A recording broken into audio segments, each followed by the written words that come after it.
Hunting is not easy. It never has been. It takes dedication, motivation, a lot of patience, and quality gear. If you manage a food plot, put up stands, or need just one more game camera, we can help at MidwayUSA.com. We opened our doors in 1977 and continue to put customers first by offering super fast, same-day shipping. For just about everything for the outdoors, go to MidwayUSA.com. Midway USA has an extensive selection of bullets, providing top-notch performance and accuracy for the cartridge you plan on reloading. If you plan to hunt, shoot competitively, plink at the range, or even load up some self-defense rounds, Midway USA has the popular brands, calibers, diameters, and grain weights of bullets you are searching for. First-time reloaders, bulk bullet buyers, and seasoned specialty shooters begin their search for bullets at Midway USA. For just about everything for reloading, shop MidwayUSA.com.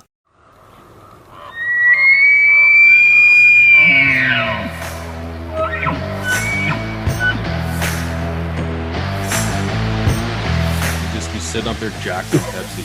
I'm there for the pack out. You just got to pack me in. Committed to the bow early on. Like, I love getting close and putting up. You cover a range of stuff on here too, right? Like, we call this the THP World Headquarters. You know, my grandpa Roy Weatherby. I came into like that golden little pocket where there was like 4 or 5 different bowls. Just You're Canadian? We're doing a Canadian podcast. My name's Douglas Bode. I'm Robbie Denning. Roy Cambridge. Now all of a sudden, so your peep can be perfect, but if all of a sudden the sun comes out and it shines because of your eyes, it's not really the peep, it's your eyes. All of a sudden that peep looks like it's the head of a needle. It's way too small. If you go, if you have a peep that's perfect and you go into super dark conditions like big timber, all of a sudden the peep's way too big. Gotcha. It's just your eyes adjusting. So if you're indoors, and that's why, you know, most everybody that shoots like Vegas and stuff, you just bring extra peep inserts and you have to adjust on the fly. That's just what it is. And so you can get peeps that just have inserts that go into them and you can change those. Absolutely. Specialty. I mean, lots of people make them now, but Specialty Archery had the patent on it for the about 25 years. And then that expired here 2 or 3 years ago. So that's why you see lots of other people making insert peeps now. Interesting. But yeah, that's basically what that's about, is just being able to adjust, you know, because in a hunting situation, it doesn't really matter.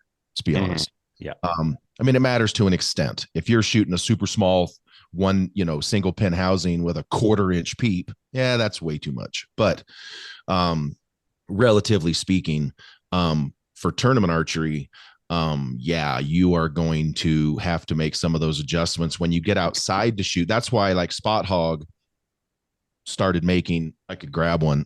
Have you seen Spot Hog's rings where they have multiple rings? That's what I have. There? That's what I have. Yeah, that's what I shoot too. That is exactly what that's for.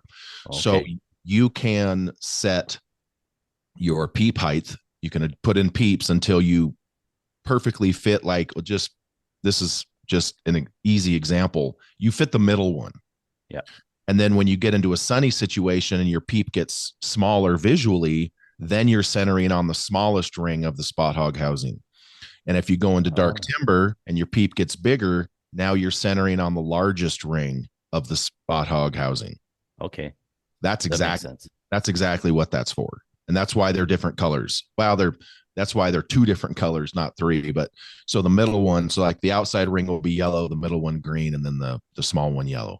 Yeah. That's the reason, is as your peep appearances change for your eyeball, it still allows you to center on the housing. So that's exactly what those are for. Okay. I couldn't even really see the green on mine. Right. The housing, that color was so distorted. Yes. I was like, well, it kind of looks like the shadow or whatever I'm looking at. It's sort of kind of circ, but I was like, totally 100% different than shooting outside where it was mint. And it was just like, I didn't care. It is what it is, right? I was like, now I understand what everybody's talking about because I'd never done it before. Yeah. The only building that I've ever been in that I could say replicates outdoor shooting is the Easton Shooting Center in Yankton. The lighting in that building is so spectacular. I mean, it's spectacular. Elon Musk couldn't make better lighting for shooting bows and arrows than the Easton Center in Yankton. Awesome. And so when you go in there, there's virtually hardly any shadows. Like I'm in there like going like this, and sometimes you'll see a shadow or two, but the lighting in there is so good that there's really not much of an adjustment indoors. But going from a club or a pro shop to a Vegas or an indoor nationals or like wherever you went, it is about 100% chance that your peep size is not going to appear the same as it does wherever you were shooting before. And that's just the nature of that's just the nature of eyeballs.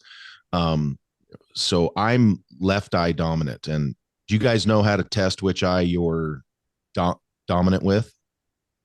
Yeah. Okay. Yeah. So I'm left eye dominant, but I shoot right-handed. And so this was, oh God, I'm just going to say it was more than a couple decades ago, and I'll just leave it at that. But I was shooting and I got tired of doing the whole, closing my eye thing because I'm so left eye dominant. I started having to really do this. So I actually went to a buddy who was an eye doctor, and I said, hey, what can I do? Because everyone's like, oh, God, you got to shoot left-handed. Like, yeah, if you've seen me try to throw a football left-handed, you wouldn't be saying that. And so basically, and then you have the peep in front of your right eye. So if you're left eye dominant and you have a obstruction in front of your right eye, your mind is automatically going to shift all the focusing power to the non-obstructed eye. Well, which also happens to be your dominant eye. So yeah, you're sitting here doing this. And so I talked to him, and basically what he told me is, look, as soon as you go to close your left eye, your right eye is going to start dilating and trying to adjust. Then you have an obstruction in front of your right eye. So now it's going to have to adjust to that. Well, the first thing to run out of, you guys know what the first thing to run out of oxygen in your body is? It's your eyeballs. When you're aiming at full draw and your eyes start to burn, it's because you're running out of oxygen. That's what that's about. So what he told me is create a bigger obstruction in front of your left eye than your right eye. And I was like, oh, okay. And that's when I made myself a blinder and I put it on my hat. So when I'm looking straight forward, I can still see with both eyes. And I have this patch here, but then as soon as I turn like this to aim, I can look with my right eye through the peep, but it's obstructing my left eye, which is my dominant eye. So now I don't have to close it. When I come to full draw, my eyes aren't dilating, trying to adjust to stuff. And it just, allows, at least back then, it allowed me to make higher quality shots. Now that's not necessarily, indicative of the conversation about peep sizes, but with that blinder, if the sun is coming in from the left, it does give me a little bit more consistency in my peep sizing. Also, back then in the olden days, we didn't have these long peeps. Excuse me. We didn't have all the rubber on the peeps and these super big long peeps. We didn't have any of that. We were using Fletcher peeps.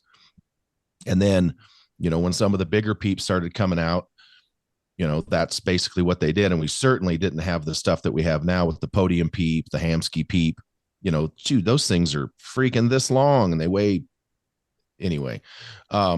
So we just had to make do. And so here's the point, not to go down a rabbit hole already. And this is something that I bring up, like that bow right there, that green thing, that is a Hoyt Vantage Elite Plus. I will never get rid of it, ever. That is probably one of the best bows I've ever shot in my entire life. And it's from 13 years ago, easy. And so when I look at all of this, like the peep height, they're the peeps, not peep height, the peeps, just as a form of conversation, we have all these new fancy peeps, and we have all these big peeps and the shadow peeps and they prevent glare peeps, and we have all of this stuff. How much of those really affected scores? How much, what scores are people shooting nowadays with stuff that Jesse Broadwater and those guys weren't with this particular bow right here? And this is not to besmirch new equipment. It's not what I'm saying, folks. And I can tie all of this together, but if you look at, I also have a Apex 8 from Matthews that's not hanging on the wall. It's in a bow case in that closet right here, and I'll never get rid of it either. Are all of the 3D records, when were all of those set? Jack Wallace, Levi Morgan, all these guys just out there smashing 12s. What date is on all those records? Not recent.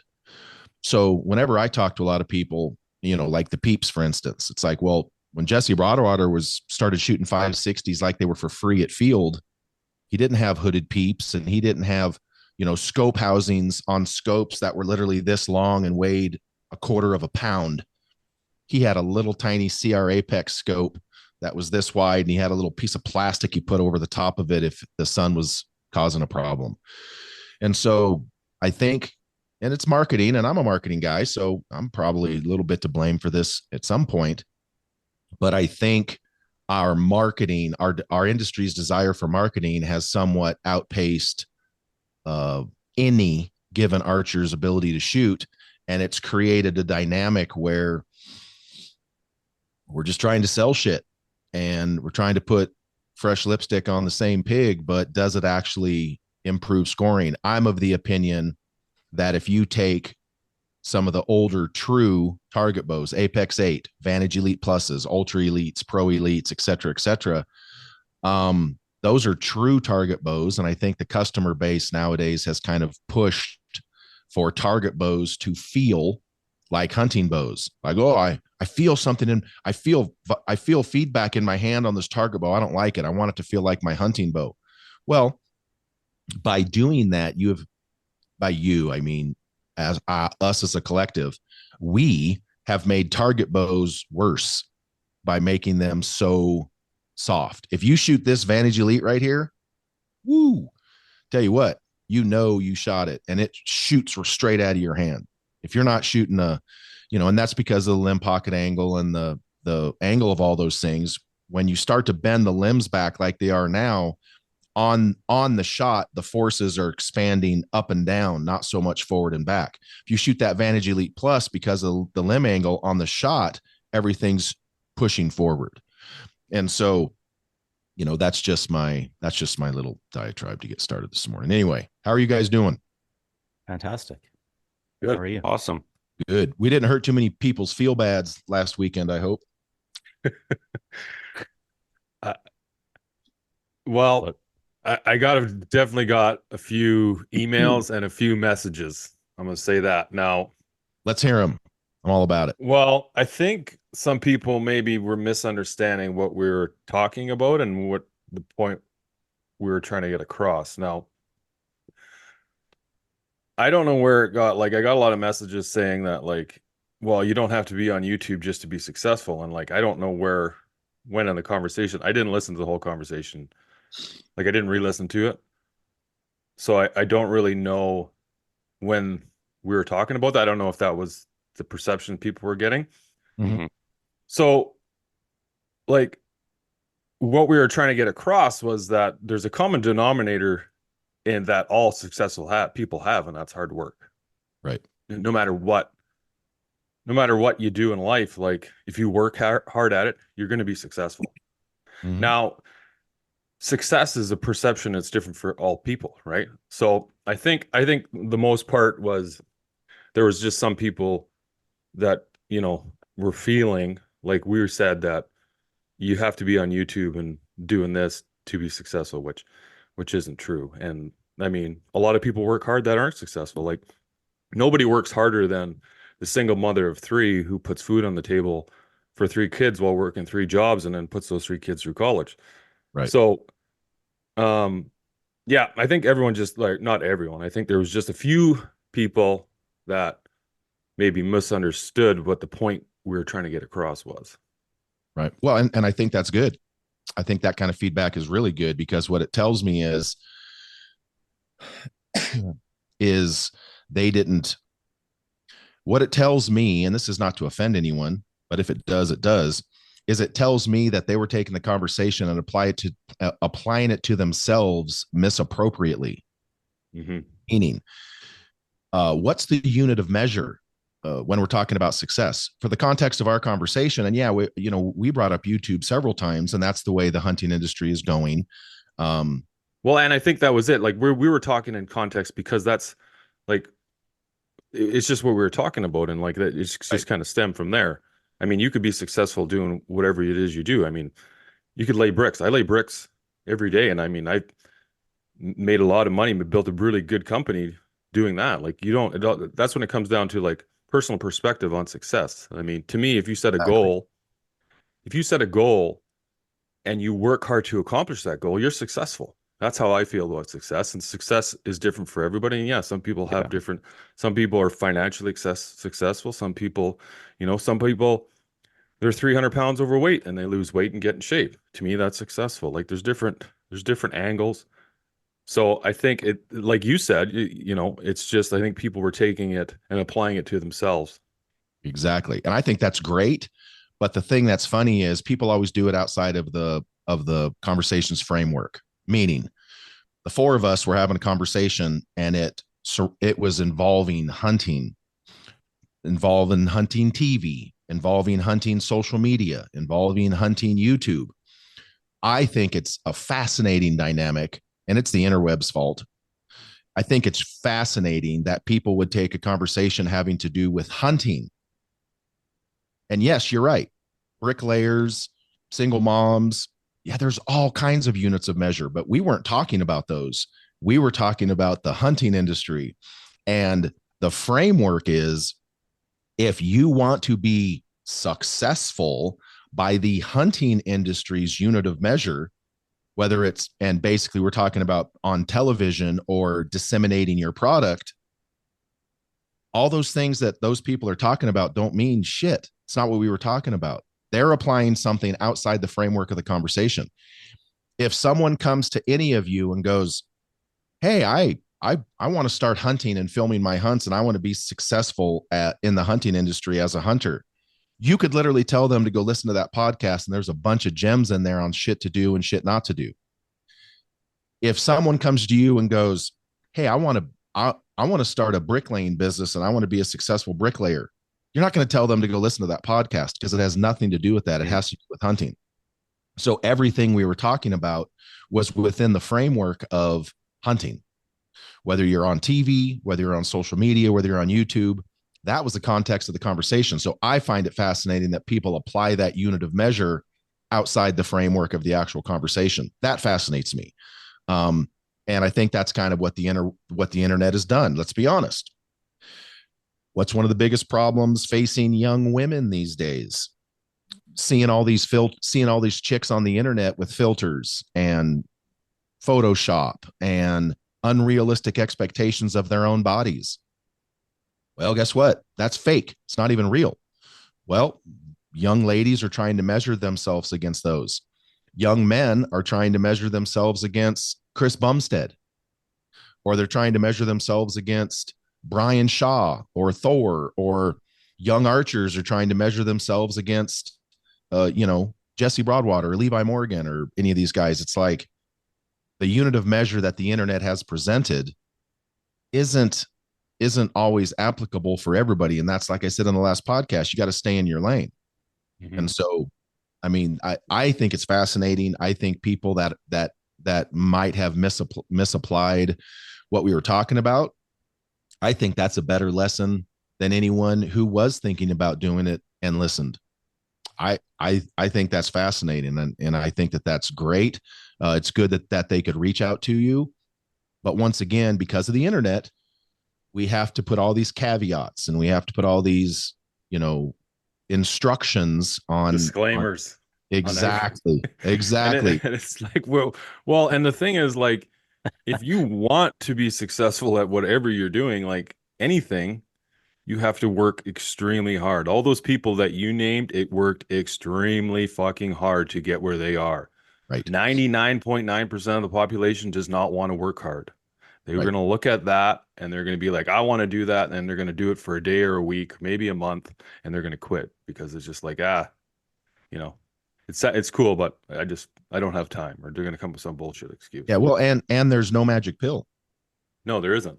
I mean, there's no magic. Well, there is. I mean, just consistently discipline and work hard your whole fucking life. And that's not the pill people want to swallow. Yeah.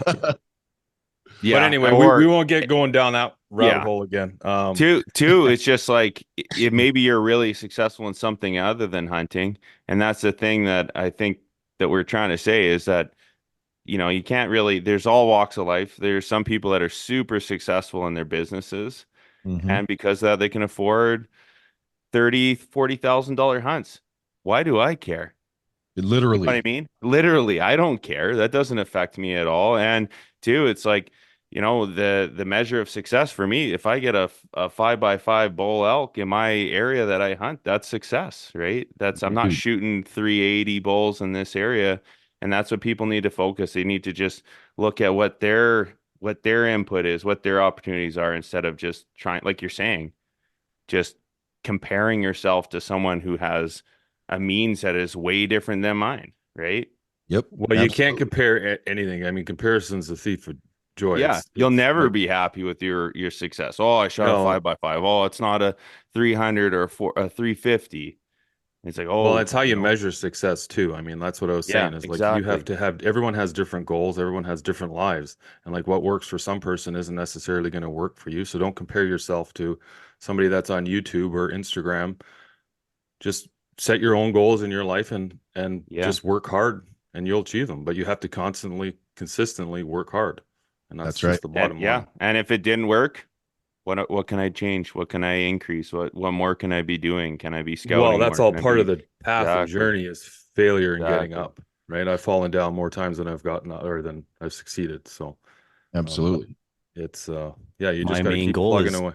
My main goal is just to beat you July 6th and 7th once again at the Bighorn.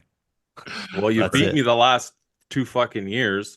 Ooh. So I mean, but the thing is like something always happens to my equipment every year. It's always fine.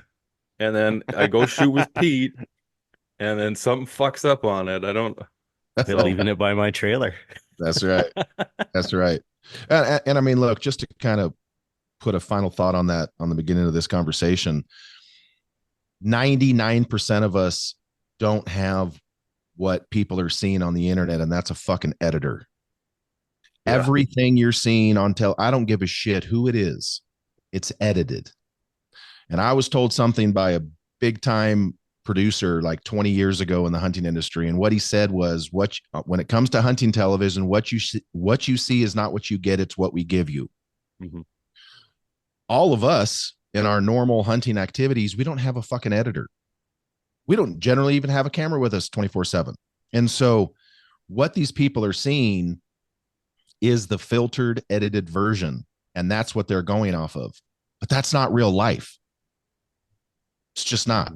And so that is what it is. So, but anyway, so you guys said you had some questions come in last week that we never got a chance to get to. So if you guys want to start firing those off, obviously we just had look, that peep conversation that we started this off on is hugely valuable information for people to just, and it's not a matter of, fully, there's times where, dude, I'll go out in the morning to shoot my hunting bow and I can't see my pins for shit.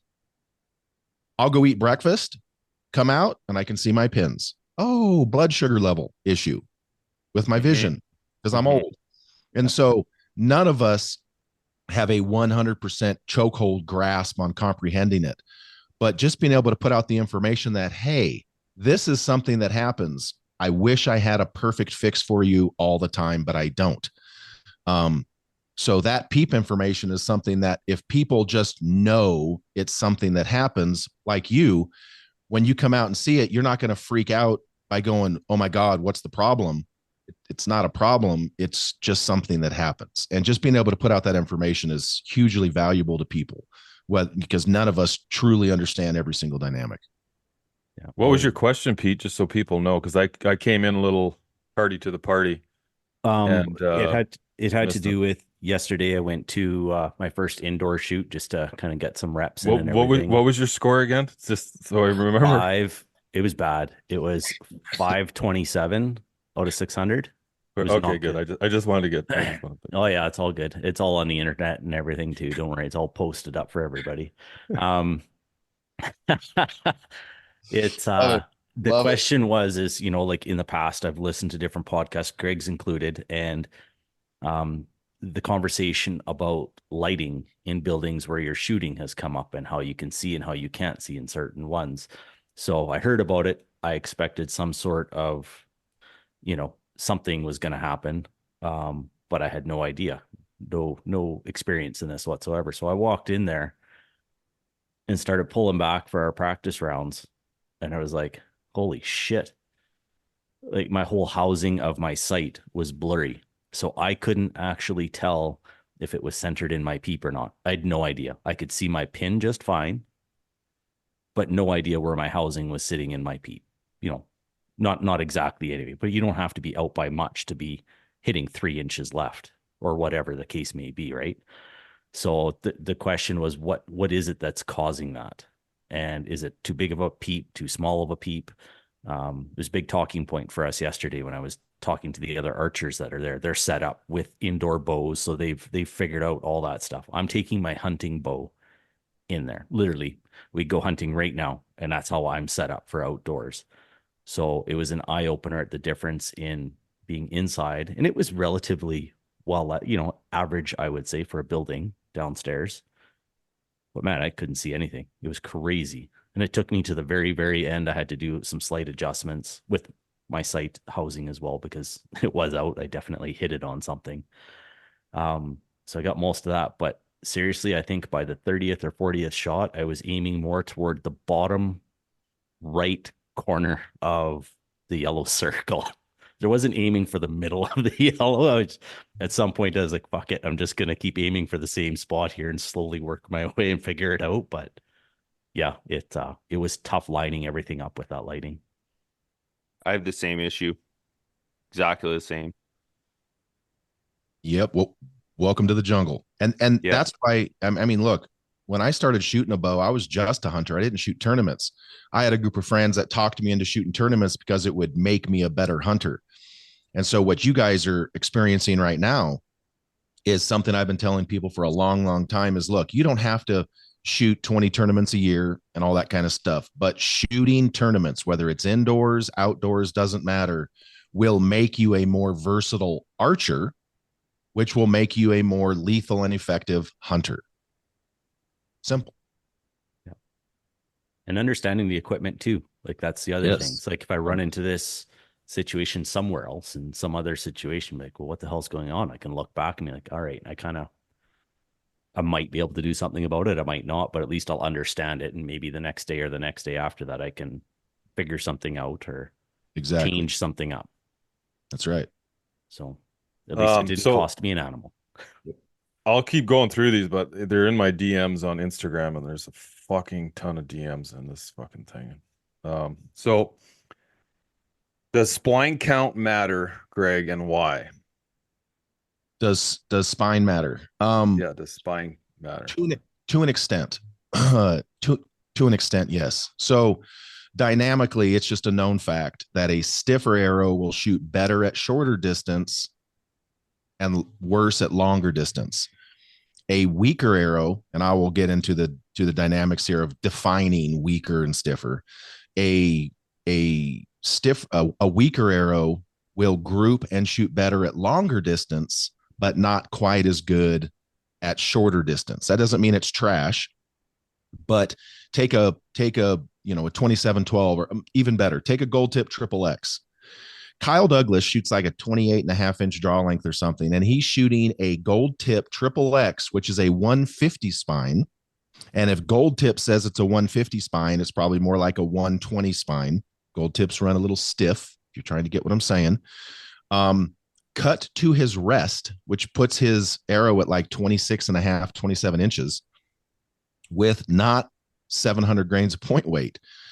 And so Kyle Douglas is shooting a piece of rebar, literally a piece of rebar. And so and obviously Kyle's one of the best indoor shooters the game's ever seen. And he's been shooting the same arrow recipe, and it is stiff as a board. Now, if Kyle was to go into a building and try to shoot those same arrows, no wind, at 100 yards, they won't group, because the stiffer arrow just doesn't do as well at longer distance. Now, relatively speaking, of course, as long as you are within, let's just call it, I generally like to say 50 to 75 on any given spine chart, you are going to be able to get that arrow to tune. The only time you're going to go outside that parameter is if you're one of those, 90-pound draw weight guys, and you have an extended draw length. Using Cam Hanes as an example, or Joe Rogan, they shoot 90 pounds, but their draw length's this long. And so it's true. They have, even though they're shooting high poundage, they don't have to shoot a, 200 spine arrow because their draw length is not long. And so if Cam Hanes was 6'3", shooting a 31-inch draw length, at the same poundage, he would absolutely have to shoot probably the stiffest arrow that they make. And so what is the stiffest arrow that they make? I know I've seen 250s.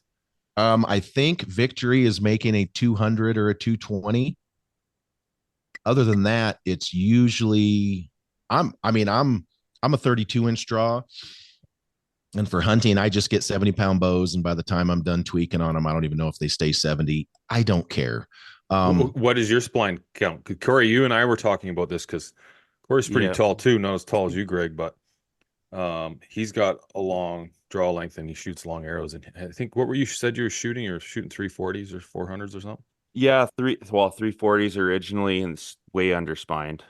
Yeah, out of my well, now I'm shooting 75 with I dropped it down to a 30-inch draw.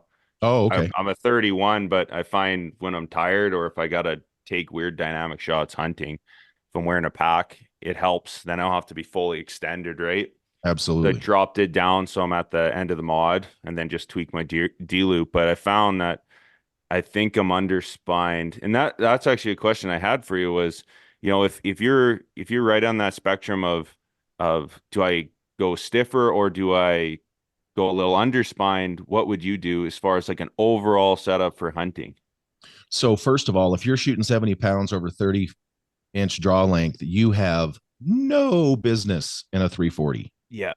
You are outside my parameters for, unless you're some old school dude and you're shooting 50 grain points. No, I'm shooting 125s up front. Yeah. With an insert.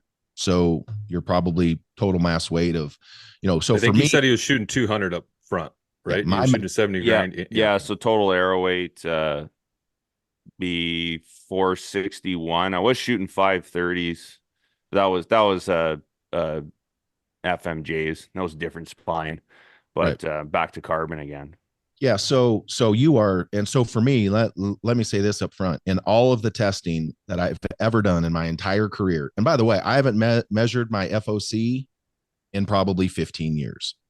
I don't give a shit what my FOC is, but I can tell you this right now. When I go to build a hunting bullet, 175 to 200 grains up front, total weight, missiles, absolute, just blood missiles. They are, doesn't even matter what the bullet is. So, but for you, if you're 70 plus pounds, 30 plus inch draw length, 340 is not entering. Way under.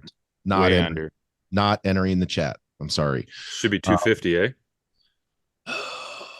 He probably, depending on which arrow, 260 to 280 spine would probably be the jam for him, especially depending on how long you shoot him. So I'm not a fan of shooting arrows for hunting.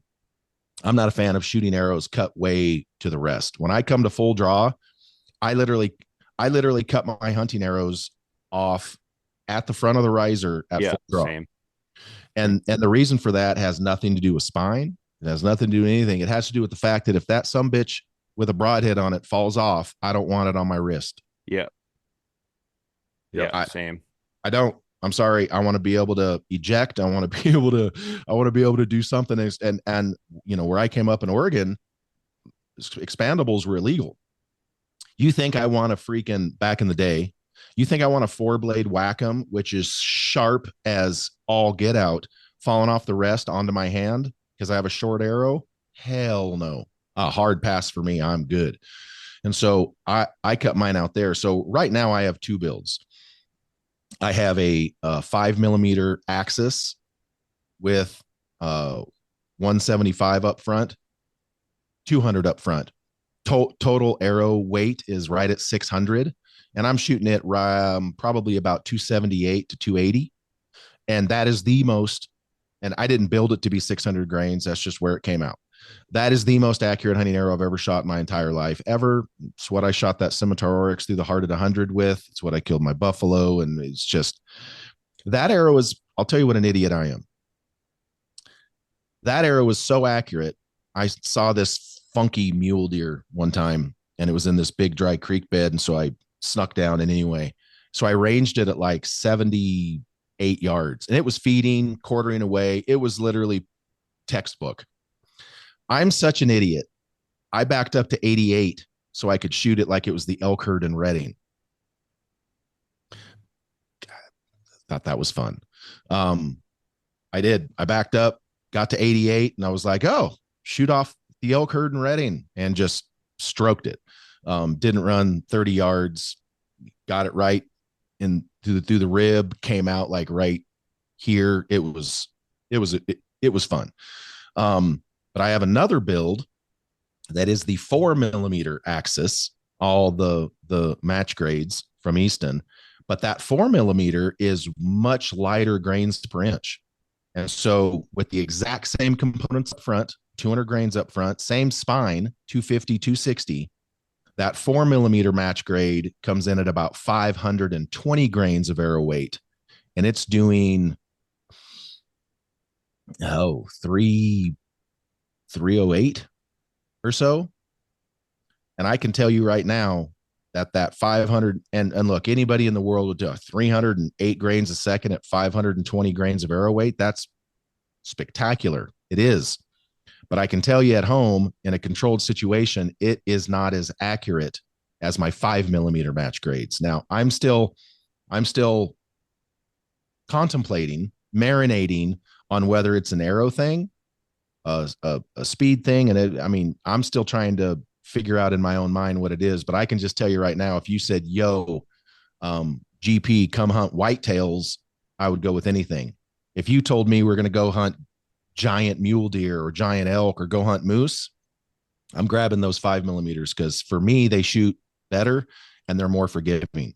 But anyway, so for you at 70 plus pounds, 30 plus inch draw length, yeah, I mean, you could get away. What bow, by the way? Well, so I had 2 setups. I had a Carbon Defiant Turbo cranked right up, and then that was, that makes it even worse.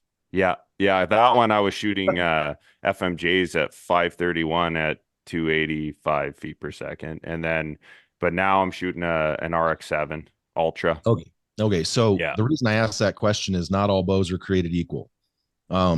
Some bows, like their turbo, if you're shooting a bow that's got some juice, that is going to exponentially require a stiffer arrow for it to behave.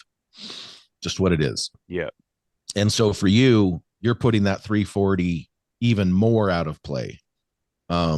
So if I was building a rig with you, and you told me that you were shooting 30 plus inches, 70 plus pounds with one of those bows. So I'll say I'm shooting a RX-7 Ultra, 30-inch draw, 75 pounds. Yeah, you're not getting an arrow that starts with a 3 when it comes to spine. You're just not. You're just not. The only way you would be is if you said, hey, look, I'm a whitetail guy. I'm not going to be shooting over X amount of distance. And I've had, this is hyperbole, I'm making this up, of course. I've had 680-inch whitetails, jump my arrows the last 6 years. So I want to shoot faster. Okay, that is absolutely fair. So if you drop down some point weight and you bump up your speed, you're not shooting over probably 25, 30 yards max, then yes, there is an acceptable parameter. But as far as spine goes, you're not shooting anything that starts with a 3. And the reason for that is you can get a lot of things to tune, but tune is relative. Like, okay, well, it shoots a bullet hole through paper. Okay, that's fine, but you might not be able to hit your ass with both hands at 50, 60 yards because it's too hyper. And so you're over pushing that arrow. So it's taking too long for that severely underspined arrow to recover, because the archer's paradox when you're pushing something that hard is it just takes time for it to recover. You're going to need, vein becomes an issue. There's a lot of things that are going to happen right there. So for you, I would probably put you, and you already said you run your arrows a little bit long. A little bit, yeah. Yeah. So try to have it right at the riser, just like what you're saying, same thing. Right. And so I was just wondering whether or not I was like in the 300 or like the 250 range, right? 260 would probably be a good shaft for you. So you have literally compounded the spine issues with your build. 75 pounds, over 30-inch draw length, longer arrow. So you're already just stacking up the layers of the onion that says front end. Yeah, that says your arrow's going to be too weak. You can get away with it, but it's not going to be forgiving, and it's going to be a little bit hyper. Any mistake you make, that arrow is going to amplify it. Exactly right. Exactly. While we're on this conversation, so there's another question here. It just talks about being over spined. Mm-hmm. Well, you can certainly do that, and that does present a lot of similar issues as far as lack of forgiveness. I can tell you this, a super weak, and I'm going to say super weak because your build was super weak, it is problematic in tuning. You can get it to tune, but it doesn't necessarily behave all the time. A super stiff arrow tunes just like that. And that's why a lot of archery shops put people into arrows that are too stiff for them, because they can tune them and get them out the door quicker. But that tune is a shop tune. It's not necessarily a shooting tune. And there's a big difference. And so if you have an arrow that is overly stiff, if you're a whitetail hunter shooting 20 yards, you'll never know. You'll just never know. If you take that same build and you go to hunt mule deer, or you take extended shots, if you have some sight marks and you're a whitetail hunter and you see a Yodi out there at 80 yards and you're like, oh, time to do some predator maintenance. You're going to find that that's going to be a very, very difficult thing to execute, because that is not going to be the most forgiving build. So they do present similar issues on the back end of being severely weak or severely stiff, but on the front end, the stiffer one's going to technically tune better and quicker, but it is going to present some problems at longer distances. Now, if you listen to like a Tim Gillingham talk, well, Tim's like a 33-inch draw length. For hunting, stiff is a relative term for him. There isn't one. So Tim's going to run the stiffest arrow we can, cut to the rest. He shoots 70 pounds. I think he used to shoot a little bit more, but we're getting old. And so for Tim at his draw length, he's breaking that down no matter what. If you talk to Kyle Douglas, he ain't hunting with a 150 spine arrow. He ain't hunting with a 250 spine arrow. Why? Because his draw length is not 33 like Timmy, and he's not shooting 80 plus pounds. And so it's really a matter of falling into the bandwidth of what is an acceptable spine. So I'll tell you a quick story. This was, whatever year Jesse Broadwater started shooting feet of field. I don't know. I was doing the bee stinger thing. I was at IBO Worlds. This had to be 2009 or 10, a minute ago. And Jesse, it was the one year that Jesse came to Gold Tip, and he was shooting the ultralight 400 with 160 grains up front for field. He won NFA Outdoor Nationals that year. but he was going to start shooting feet of field where half of it is marked, half of it is unmarked. And he wanted to shoot a 500 spine arrow with 120 grains up front instead out of the same bow.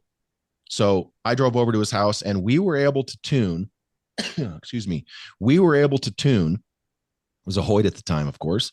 We were able to tune a gold tip ultralight 400 with 160 up front just fine.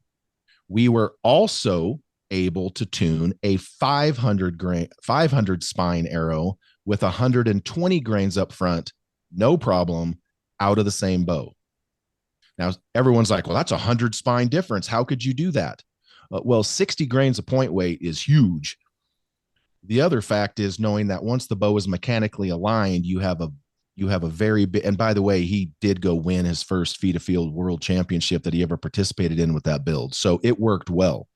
And so 100 spine is generally a little bit of a big shift. But if you're going to deduct 60 grains of point weight, you can get away with a lot, because going 60 grains less on the point weight stiffened up that 500 a lot. Yeah. Whereas 160 grains up front for a target arrow on that 400 broke that spine down a lot. So we were able to literally get virtually the exact same tune with those two arrows out of the same bow. And Jesse actually, I believe, ran a sight tape on each side of the bow, one for each arrow. And so there is a bandwidth that, as long as some of the other parameters are in place, for instance, for the context of this conversation, we've kind of already established, or at least for me anyway, and you guys are kind of on point, 175 to 200 grains up front for hunting, magic. That's a magic number, regardless of what the arrow build is. Now, that's for us. So to your question, yes, if you are a female, if you're a kid, even if you're just a regular dude and you're 28 and a half inches of draw length and you hunt with 60 pounds, you got no business shooting a 250 spine arrow. You just don't need it. It's too much. Mm-hmm. It's literally too much. But if you don't shoot over 25 yards, it's never going to bother you. You're just going to be, it's just generally speaking, you're going to have it's going to be a heavier arrow. So your speed's going to be down. But at shorter distances, you'll pretty much never know, and it'll tune relatively easy. So that's part of this conversation that, once again, we always got to put caveats in there. If you're a whitetail guy and you're not shooting over 20, 25 yards, you can get away with a lot. Just period. Because you're shooting at a paper plate at 20 yards, you can pretty much shoot anything you want. But, we are obviously always trying to promote accuracy. We're trying to promote lethality, and we're trying to promote the ethical harvest of the animals we're trying to hunt. And that's where being able to hit what you want to aim at is important. And then that be able to do another thing, which is retain momentum and deliver lethality upon impact. Yeah. And a weaker arrow will never, all things being equal, a weaker arrow will never deliver as much momentum or kinetic energy into its target as a stiffer arrow will, because it flexes on impact and that loses momentum. So that's another factor. So obviously everyone's first saying, oh, well, I just want to shoot the stiffest arrow I can because it'll penetrate better.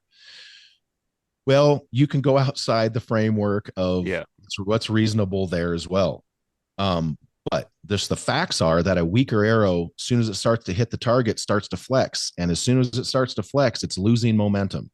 So whether it's the broadhead making it lose momentum, whether it's the spine of the arrow moving, I mean, you guys have seen arrows hit targets in slow motion, right? Yep.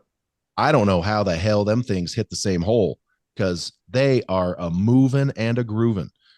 I mean, it blows me away. And so that's where just kind of being what I call in the box. Like for me, I shoot a 250, 260 spine. I don't even know if I'm just call it 70 pounds, 32-inch draw. Everything works great. And I'm not interested in this, but if someone called and said, hey, Greg, come to Africa and shoot hippos and freaking Black Death and whatnot, I would build a new bow for that.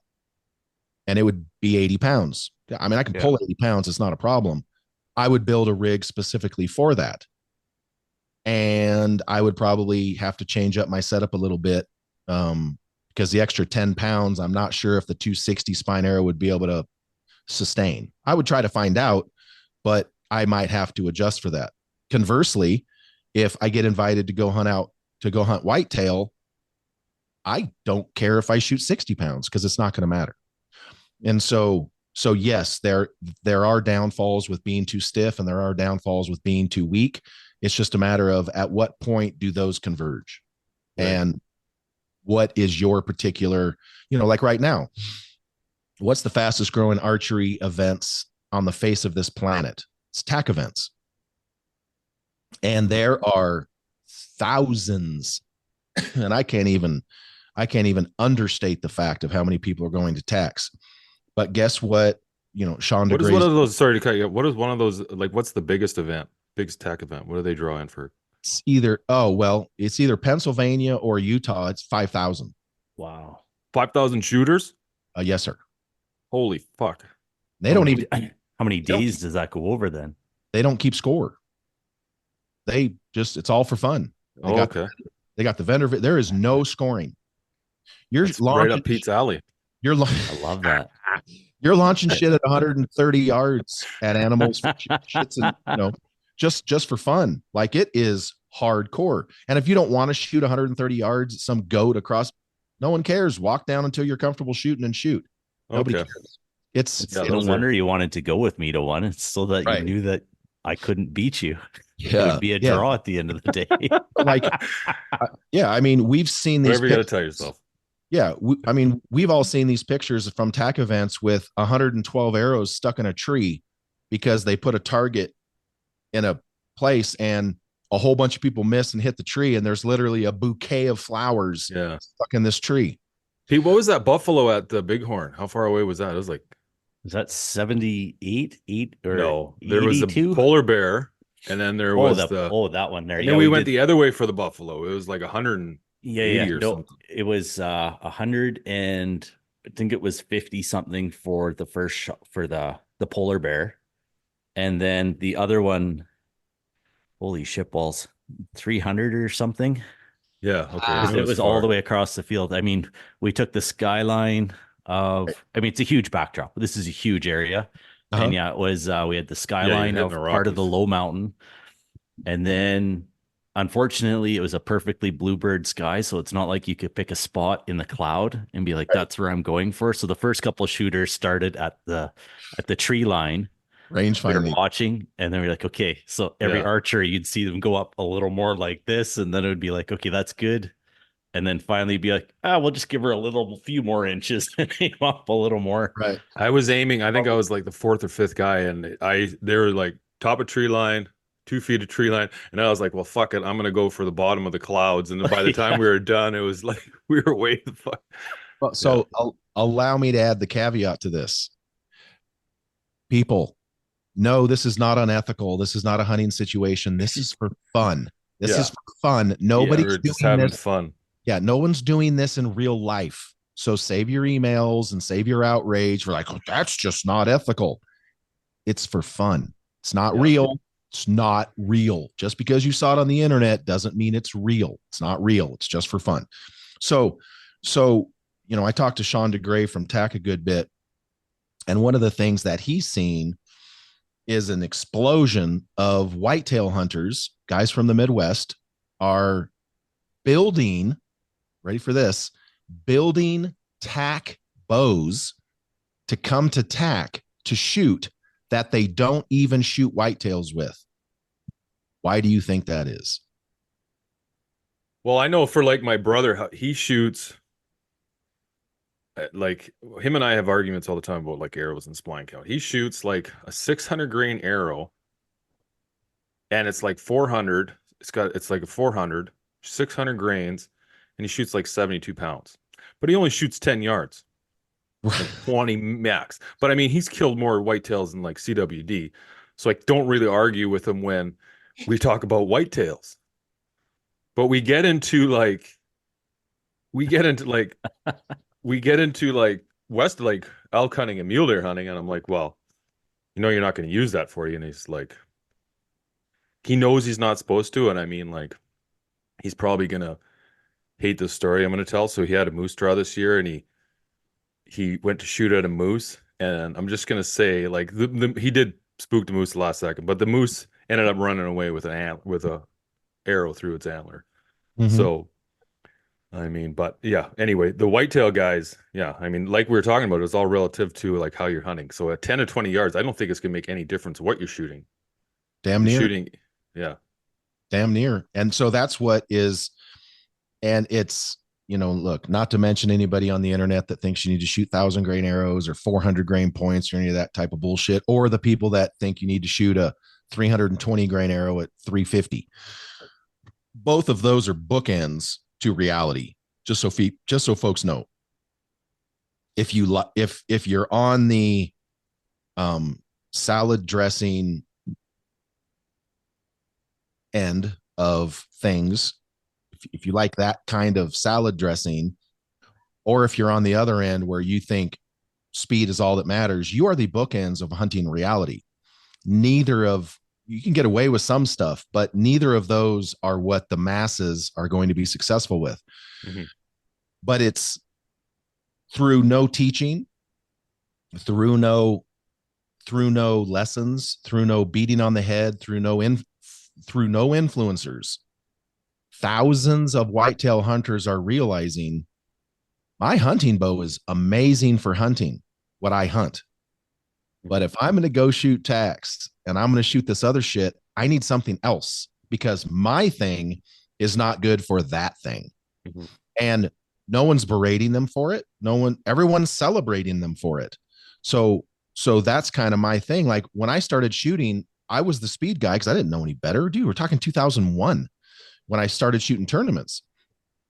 I showed up to Reading. You're going to laugh. I showed up to Reading shooting with a good buddy, Sean Lakin. I was shooting ICS 300s with 50 grain nibs at 340. You should have seen the shit and I was shooting 3D. I was only shooting 50 yards. You should have seen what my arrows were doing at 80 and 100 yards. It was comical. Literally after day one, I looked at my buddy and I'm like, this is not the right rig for this at all. This is bad. Very, very bad. And so all these whitetail hunters are realizing this very thing is having a purpose-built rig is great until you're not using it for that purpose. And so they are specifically buying complete bow rigs, different arrows, different everything to go shoot tacks because it's fun and they're shooting different things.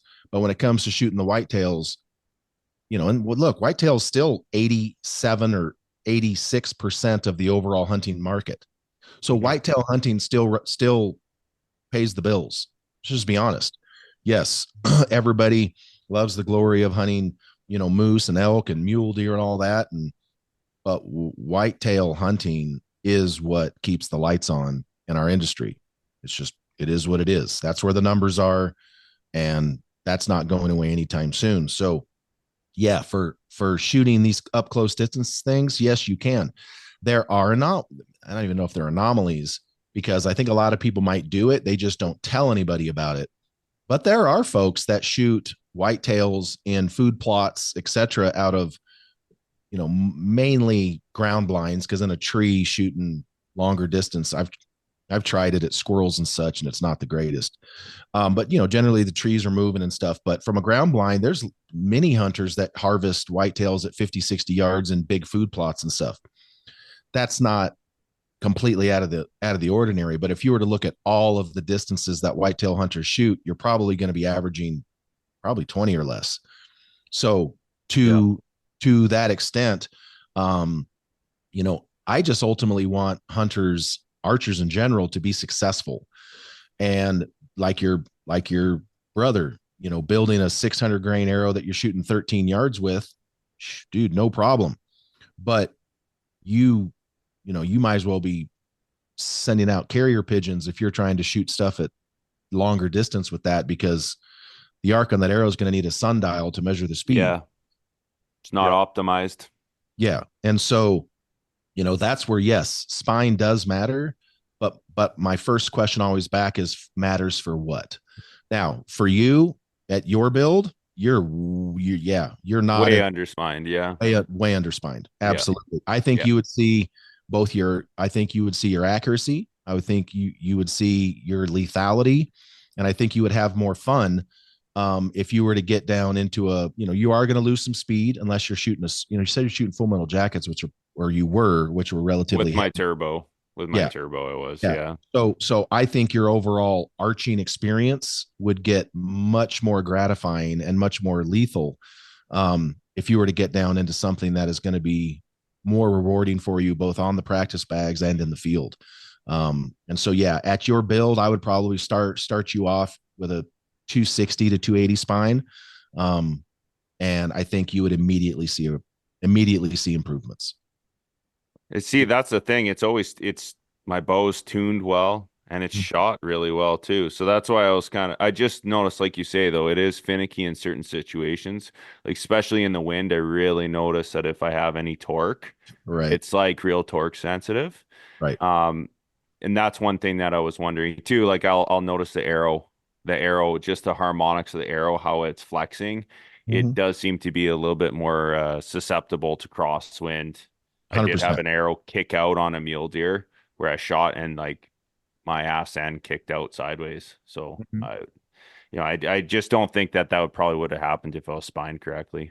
Yeah. And I mean, look, and now we're getting into another conversation of torque tuning. Do you guys torque tune your bows? No, I don't. No, I've tried, but I don't played around with it before, but I just don't. Okay. Well, you start. And so here's why. And this is a couple things.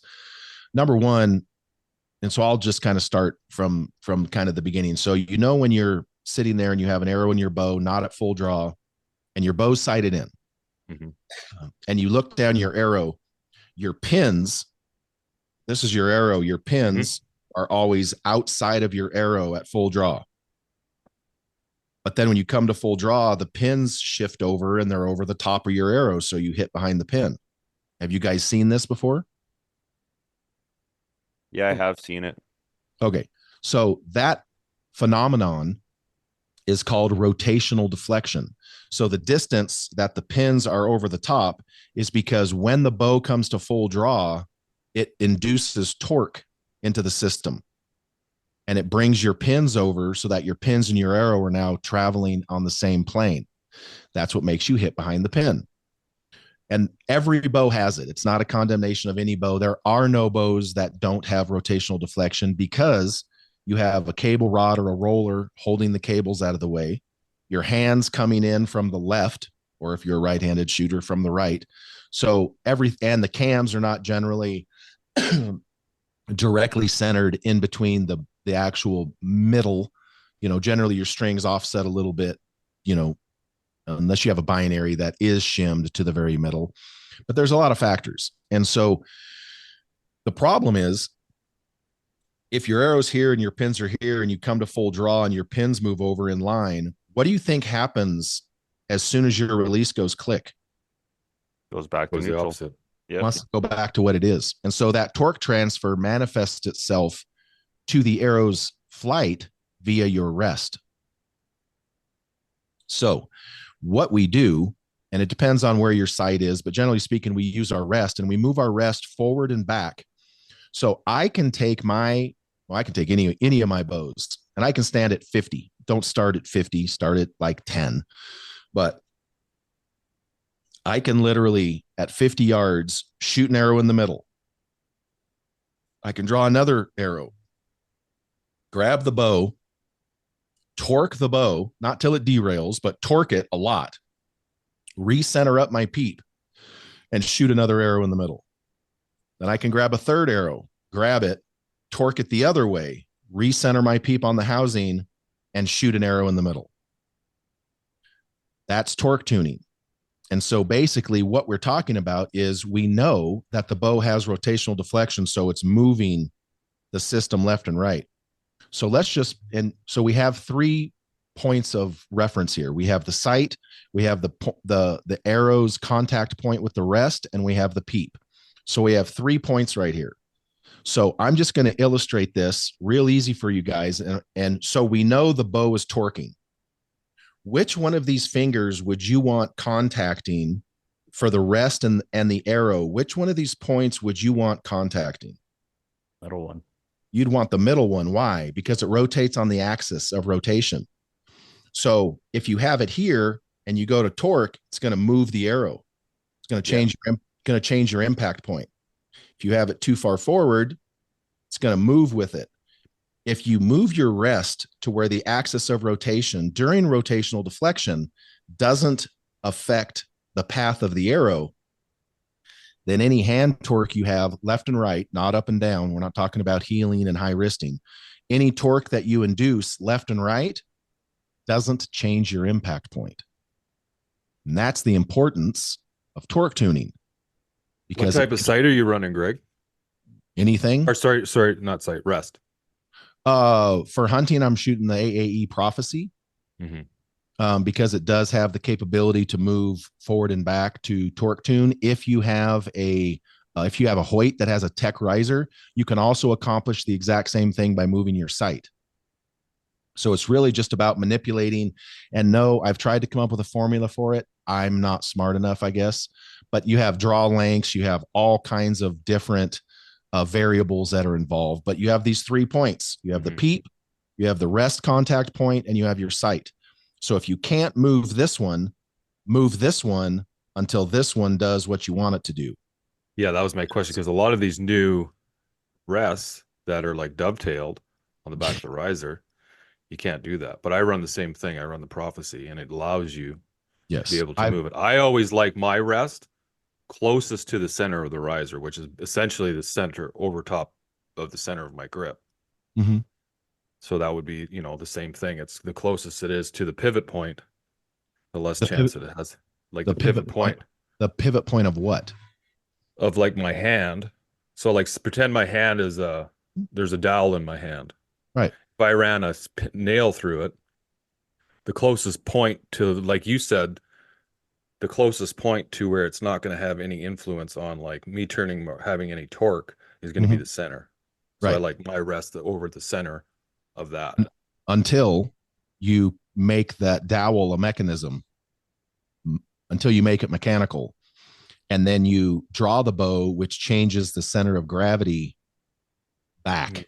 Gotcha. Yeah. So the pivot point over your rest worked fantastic for that kind of stuff back in the late 80s and early 90s when they were shooting 48-inch bows with little tiny cams and 9-inch, 10-inch brace heights. Worked great for that. Nowadays, putting the pivot point of the rest and the thing over your wrist doesn't really do much. If you wanted to see, you could try this, and then just for shits and I don't know what sight you're shooting, but for shits and giggles, all you would need on a dovetail or sight or rest? Sight. This, like the sight I'm shooting is a spot hog. Okay. The rest I'm shooting is a Prophecy. Okay. Is the sight on a dovetail to where you can slide it in and out? Oh yeah, the sight sorry is on a dovetail. Yeah. Okay. Yeah. So if you wanted to see this manifest itself right in front of your eyeballs, you could check your torque tune right now. Don't even have to move your rest. Just move your sight out or in, and all of those impact points are going to change. Yeah, for sure it does. Yeah, and I run my sight fairly quite a ways away from my riser too, and you can definitely notice it. Yeah. Yes. So you're going to, and because of there's draw length and other considerations, but torque tuning your bow is incredibly important, and for forgiveness, 100%. The other thing that torque tuning does is if you have a bow that has a lot of rotational deflection, it also helps you with tuning. I've solved a lot of tuning issues with people because they have their rest in a location that is too far back or too far forward. And because of the rotational deflection of that bow, they can't get it to tune through paper. Well, then if you move your rest forward or back and you get it into the optimal position, now all of a sudden that rotational deflection, when it does this, isn't affecting the path of the arrow. And now they can actually get the bow to tune. So how much does this come into play with like paper tuning? All of it. So if you're paper tuning, but do you do this process before or after you start bare shaft tuning?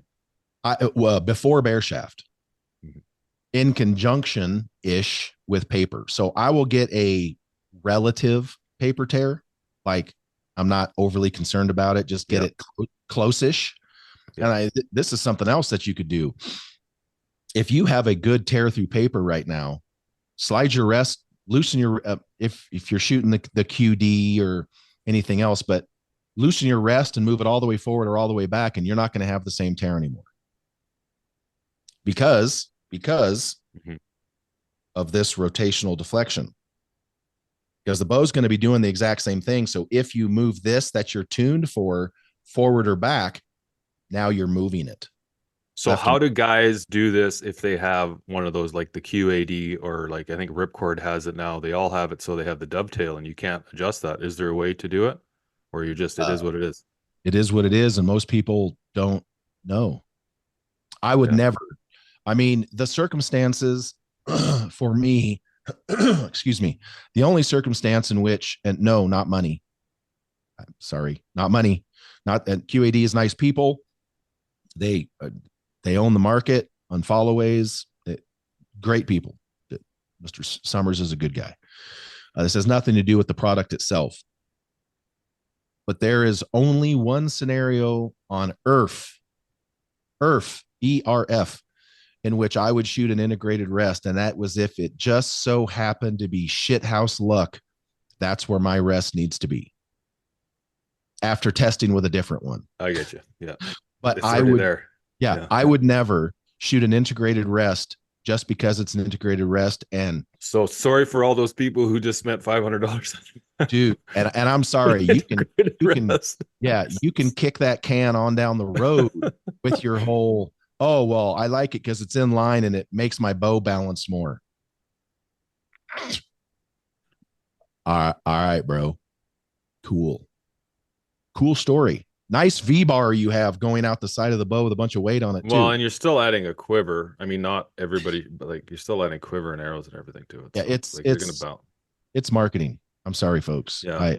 I mean, no disrespect to any of those companies, and Matthews absolutely is killing it with their bridge lock system and all the components that go into the riser. Stop complaining. The bows are $2,000 now. Yeah. If you're all about these integrated components, you should probably close the hole under your nose if you're whining about the cost of bows now, because do you know how much it costs to machine those things? Yikes. Anyway, I think they all don't all those top end bows now have like either I know Bowtech came out with the same as the bridge lock, and they either had the Picatinny. It's kind of yeah. They all and do now. Look, well, I mean, I don't want to disrespect people. I don't want to disrespect people too hard in the industry, but they're just all trying to sell equipment. But I compare this to people releasing a bunch of new colors for the next year and calling it new. Yeah. New colors are not new product, but in archery, fanboys are like, oh my God, desert sand. It's new. It's a new color, bro. Just colors have been around. Colors have been around, forever. And now you're just making new ones, or and not literally, new ones. That's what companies are doing when they don't really have anywhere else to go. And yes, the whole inline thing, and I get it, the Picatinnies and the integrated on the back. That's cool, but think about this from an industry standpoint. All of a sudden, so a company convinces a company who they're super good friends with to make this machined groove on the back of the riser to accept their rest, and they patent it, and now nobody else can use it. Another rest company makes a bracket that goes on to that part of the riser that you can then attach their rest to, and they get sued. So what exactly are we really doing? What exactly are we doing? Are we really going to get to the point where if you have this bow, you can only shoot their buddies' accessories? That's good. It's an attempt. Yeah, that's good for our sport. That doesn't work with cellular phones. Some of these things too, like when Matthews, they came out with like the bridge lock system for their stabilizer, and they charge $500 for that specific stabilizer. They're like, well, like every stabilizer is run in the center of the riser. So I'm like, what are you adding? I don't, market it. But like you said, it's something new. I guess as a bow company, you have to come out with something new every year to make it. Damn near the customer base demands it. And the customer base demands it for reasons they don't even know. And it's like, for how many years now have we been forcing bow companies specifically to come out with new shit every year when it takes them more than a year to develop it? And are those incremental improvements worth it? Or should we go to a 2-3 year like we used to back in the day? I'm a fan of that, but the customer base demands new, and then they complain about more expensive. Yeah. I mean, well, you never used to see like bows would be like very like every 3-4 years something new would come out, and I was like, but there's still the same bows, maybe in a different color, or like upgrade something slightly different, but not like it is now. Right. Well, and I mean, the analogy I use for that is trucks. Let's say that you want an F-150, and you go down and you want to buy a 2023 F-150, and it's on closeout, or it's on discount because the 2024s are in. And you ask the guy, well, what's the difference between the 2024 and the 2023? Features. That's it. Mm-hmm. Same frame, same body, same everything is the same. They just added a couple features. Yeah, this one has a 9-inch screen rather than an 8-inch. Exactly. And then customers, probably like us, are like, how much less is that 23? Oh, it's $12,000 less than the 24 now? Yeah, I'll take the 23 because it's the same goddamn truck. Yeah.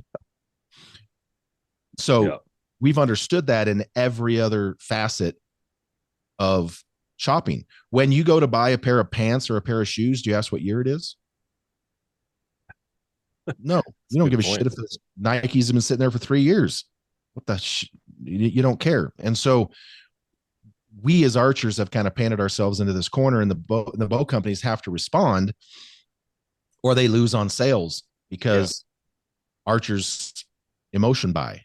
And so that just is what it is. But no, the torque tuning is something that I integrate into I actually integrate torque tuning into my build process.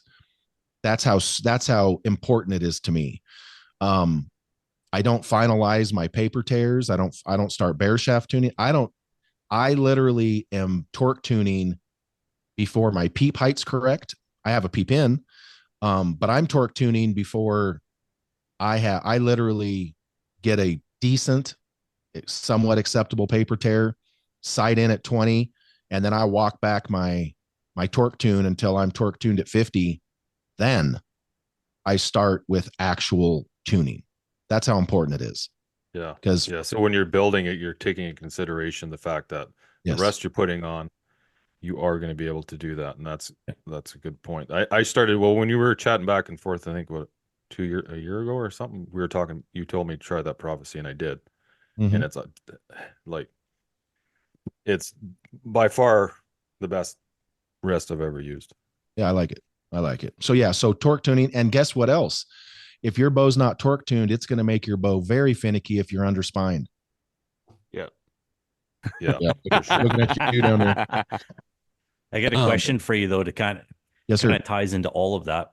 When we start getting into fletchings and stuff, are you 3 fletch or 4 fletch kind of guy? And that's a good question, because that's in here. There's a lot of stuff that we're kind of overlapping, so that's good. Yeah. So and on your assessment, I'm a 4 fletch myself. How do you find they correlate with different weights? Like heavier weight, does it take more control? Because me personally, I find if I'm using a fixed blade broadhead, I like the extra vane for control. But there's so many other factors that are in there, size of your arrow diameter and all that kind of stuff too. What are your thoughts on that? So first of all, the first thing you need to understand is when you add weight to the front of the arrow, what does it do to the spine? Weakens it. What happens when you add weight on the back of the arrow? What does it do? Stiffens it. There you go. So micro, of course. So it also affects FOC, if you give a shit about that. So I just put those out there as base fundamental things to understand when we're talking about arrow building. It might not ever affect somebody. It might affect somebody who's out of the acceptable parameters for spine. But kill stuff. Right. That's all I can say. I kill shit. all I got to say is I hope that this podcast airs with us in the same format, because if not, I'm going to be looking at the wrong guy. But anyway, now I'm looking at that guy. So, so I've never. Here's my thing: is need. I've never needed. I mean, I shot 4 fletch like 15 years ago for shits and giggles because I had just for fun, but I've never needed more than 3 ever. I have shot 3 of the Max Stealths from AAE with about 2 degree offset, helical, whatever you want to call it, however you want to. Left or right? Right, because that's what my jig was set for indoors, but I don't really care. I've did the whole track the bear shaft and see which way it's spinning and fletch the arrows. I've tested that, and it doesn't do anything. I've tested it manually, and I've tested it out of the hooter shooter. Fletched up. I found like with certain broadheads, they just fly better. Now, I don't know if this is how they're machined and like how they're threaded, because when you're manufacturing something, you're going to think that they're all doing it the exact same direction, and all threads go right, tight, left, loose. That would be nice. And I have found with some broadheads, like those sharpshooters, if I fletch them right, they just react way better than they do with left for some reason. That's possible. That is entirely possible. So for me, I've had the same hunting fletch build for long time now. I've shot trophy takers. I've shot Whack'ems. And then, of course, expandables, severs, schwackers, etc. I'm shooting the beast right now. So I've shot. Just talking about those. Those things. Yeah, those things look pretty freaking gnarly. Beast. We can talk about them here in a minute. They're ridiculous. Yeah. He was asking me. We were talking about Pete and I the other day. Maybe yesterday. We were talking about how shitty his score was and broadheads. Love it. Yeah. And yeah. So so I've shot all of those things. Like I was out here shooting outdoors here several years ago. I think where was I going? Oh, I've shot iron wills with 3. I've never had a problem. Like I was out here shooting outside. I know people are going to be like, "Oh, arrogant dick." I'm sorry, but I don't shoot fixed blade broadheads at the same dot until I get past 80. I just don't. Sorry. Be mad, whatever. Well, I was out here and I was at like 90 or 100, and I cut one loose. This was with an iron will. Cut one loose, and I'm like, that was pretty nice. And the reason that I don't shoot is, number one, it's not because of how expensive arrows are. It's not how expensive. You know how much time it takes me to make my arrows? Time. Takes me time. I can't make a dozen arrows in a day. I'm not mentally tough enough because I go through so many goddamn processes. I literally want to jab the arrow into my eyeball at the end of 10 hours. So it takes me several days to go through all of my processes to get my arrows to where I start. Do you do a new bow build? Like how often are you doing a new like bow build? A bow build? Or like, are you shooting a new bow every year, 2 new bows a year? Well, right now I'm shooting a 2016 Hoyt Double XL because it's easily the best hunting bow I've ever had in my life. Right. So you're going through the same process. Do you go through the same process when you're setting up your target bow, or is it like more? Oh, it's exact same. Exact same. Gotcha. Exact same. Arrows are the same. Bows the same. Everything's the same. All of it's the same. Period. Literally from start to finish. Arrows included. And so for me, ruining arrows, it's not a matter of the financial aspect of, oh man, I just lost a $18 arrow or time. Yeah. I don't fall down on the dirt and kick and punch like a little kid, but I say cuss words. I was just here, right? I was just out here a couple years ago, and I think I was at 90. And I cut one loose, and I'm like, oh, that's pretty good. and I didn't look at it, but I'm like, that shot felt pretty good. I'm just going to shoot. And I put up more than one dot when I'm doing actual broadhead stuff, but I'm like, I'll just cut another one loose at the same, come down, settles, and it doink. And because it's 90, I said out loud, I'm like, dang, that felt good. And I just heard, and I'm like, fuck. Sure enough, I went down there, and that sumbitchin' iron will freaking splayed the legs of my knock wide open and cut the shaft for like an inch and a half. And I was like, oh, you dumb dick.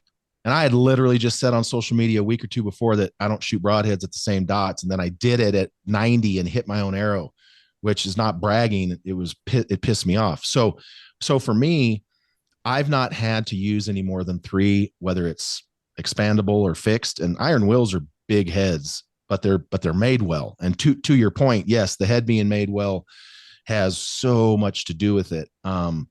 I don't find nowadays, I mean, let's be honest, when you're paying 20 to 25 bucks a head or 30 bucks a head, depending on what you're buying, if I have to heat up my insert and rotate that head to get it to shoot right on my arrows that I spent days and days building and shooting them out of a bow that is tuned as good or better than anybody could possibly tune a bow, I'm throwing your broadhead in the trash.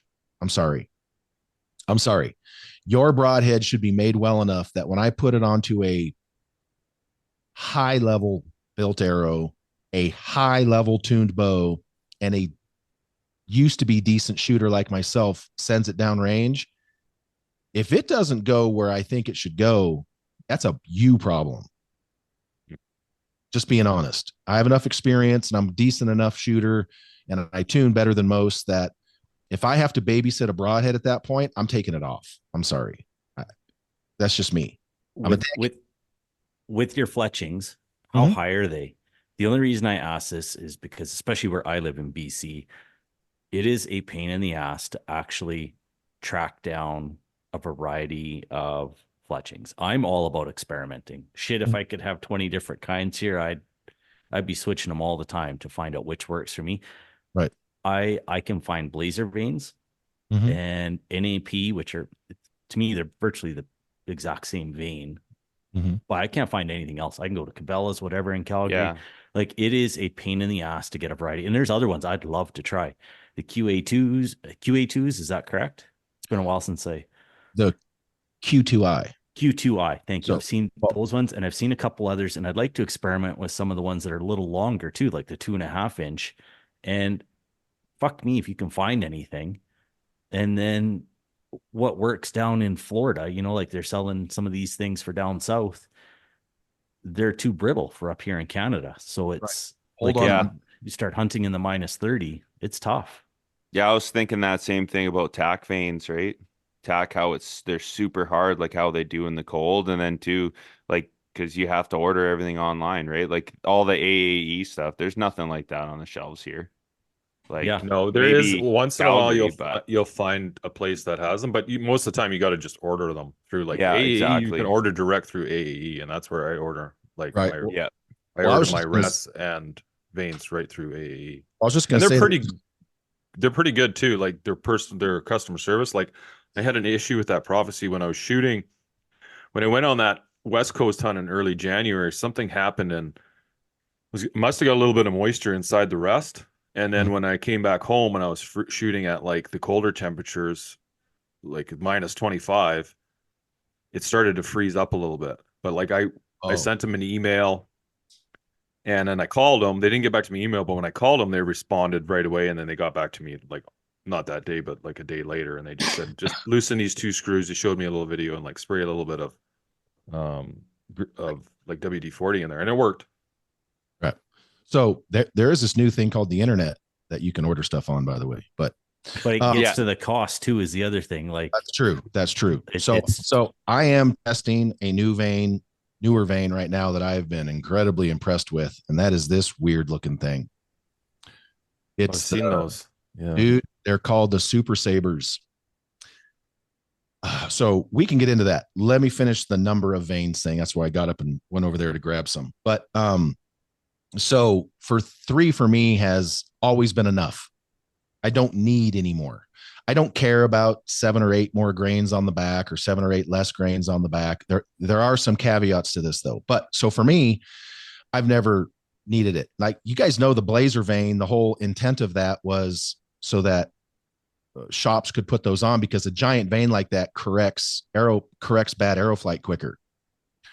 So if you can correct bad arrow flight quicker, you can get people out the door quicker.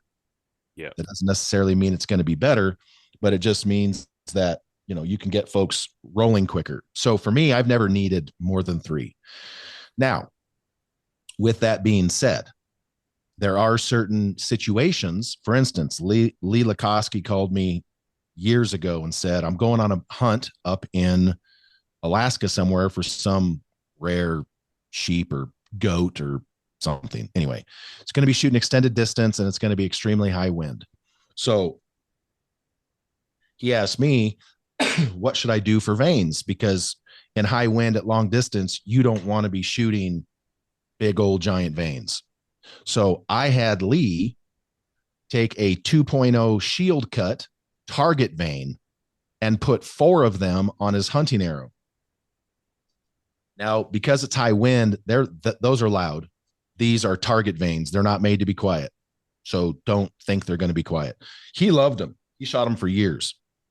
And 4 of those, I actually had to force him to start going back to the other vanes for whitetail because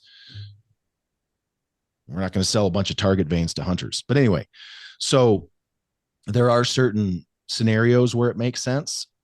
He is now shooting 4 of the 2.3s. And so for me, the reason to go to a 4 fletch is so that you can go to a smaller vane. You're going to have a lower profile. Generally speaking, with your smaller vane, with more of them, it should do better in the wind. But it's not always going to be as quiet. So depending on what vane you use, you could have some diminishing return there. But for the most part, 4 vanes in the same configuration is going to be a little bit louder than 3, but you can go from a 2.6 to a 2.3. So 4 of the 2.3s is going to do just as well as 3 of the 2.6s. They're shorter and they're not as tall. And so that's just something that some folks, want to get to. Smaller diameter, smaller profile, more of them, 4 or 5 grains or whatever of additional vane weight's not going to kill anybody. So that is a scenario where you can get to it. If you are going to be shooting a bow that might be suspect on its tune, more vane in the back is going to help you. But once what we get into, and a lot of times not so much for hunting, is parachuting. And parachuting is when you have too much vane on the back and it's trying to slow the back of the arrow down faster than the front of the arrow wants to slow down. And so basically what ends up happening is this. So if this is the arrow tracking to the target, and if you have way too much vane in the back, you don't see it a lot of times in hunting because the broadhead, whether it's a mechanical or not, has enough drag to kind of offset this. But what happens is starting about 60 to 70 yards, the point will be tracking and the back end of the arrow will start to do this. That's called parachuting. You're right. And that is not good for groups. That's not good for accuracy at all. And so there is the possibility that you can put too much vane on the back of an arrow. It's possible. It's totally possible.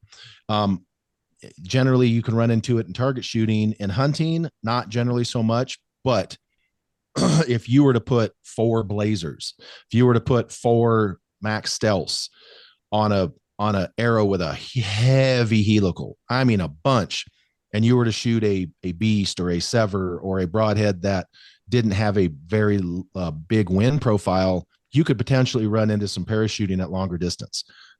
And so that is one of those things. And here's the other. I mean, and look, in AAEs, you don't see AAE going out there telling everybody to shoot 4 fletch, but they'd sell more vanes if you did. So, I generally look at, there's a couple influencers that are really pushing 4 fletch. So you can buy 4 fletch that has their logo on them. I don't care about that. I care about my arrow flight when I'm watching it in. Exactly. Like even yesterday indoors, like most of mine are pretty good, but I had one that in the flight with my old eyes, I could see wasn't flying like a dart. And I actually pulled it out. I actually had it numbered from before, and I put it to the back of my quiver. I'm actually going to strip that whole arrow right down and redo it. And the other ones are like bullets. Right. So it's funny. I know exactly what you're talking about. You can pick out yes that arrow flight if you're looking for it.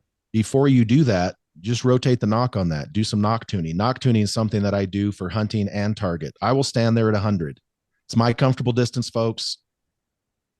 Just what I do. So I'll stand at 100 with my entire quiver full, whether it's X10s for outdoors or Axis for hunting. I don't care. I'll sit there with every arrow and I'll send them at 100 with my spot and scope, and I'll have them numbered.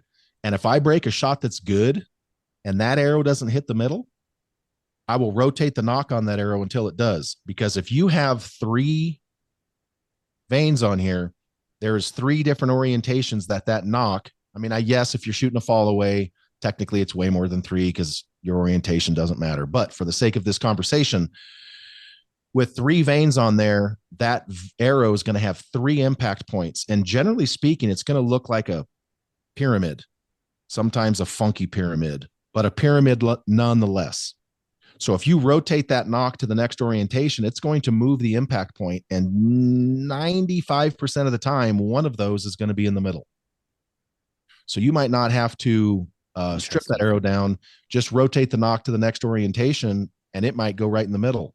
Or it might get worse, and then you do it again, and the next one might bring it to the middle. I've tracked this manually. I've tracked this out of a hooter shooter, and it's just church.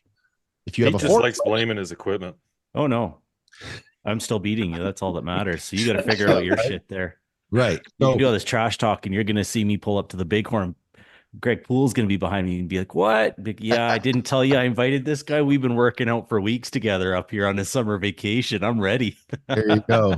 Yeah. So as far as the vein number of veins goes, I've just never really needed more than 3. Now, so this other vein that I've been testing for some time now is the Super Saber. And yes, it looks funny, but I'll tell you something right now. It's quieter than anything I've ever tested. And I have a decibel meter. It's quieter than anything I've ever tested. And one of the other things about this particular product is it actually drifts less in the wind. Yes, I did this I've did this out of a hooter shooter, and I've did it manually. Greg, is that the 2.25 or the 2? Or these are the mini sabers, or are they? Super Saber. Okay, that's a Super Saber 2.25. I get you. Yes. This is I'm just looking at their website here. Yeah, I'll link up this website to the show notes. So yeah, I have some of the mini sabers over there that once it's not 25 degrees in the morning, I will start testing on my X10s. But I have 3 of these that I flex per Kyle's instructions, which I think is 2.5 degrees. 2.25 degrees. Yeah.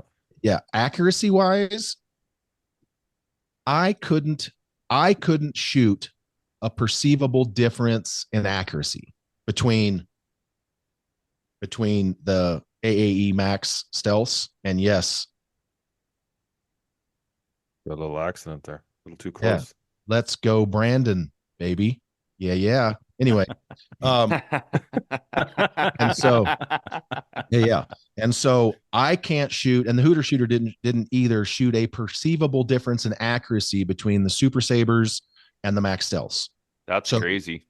Accuracy wise was the exact, I couldn't tell. However, when it came time for wind drift and for sound,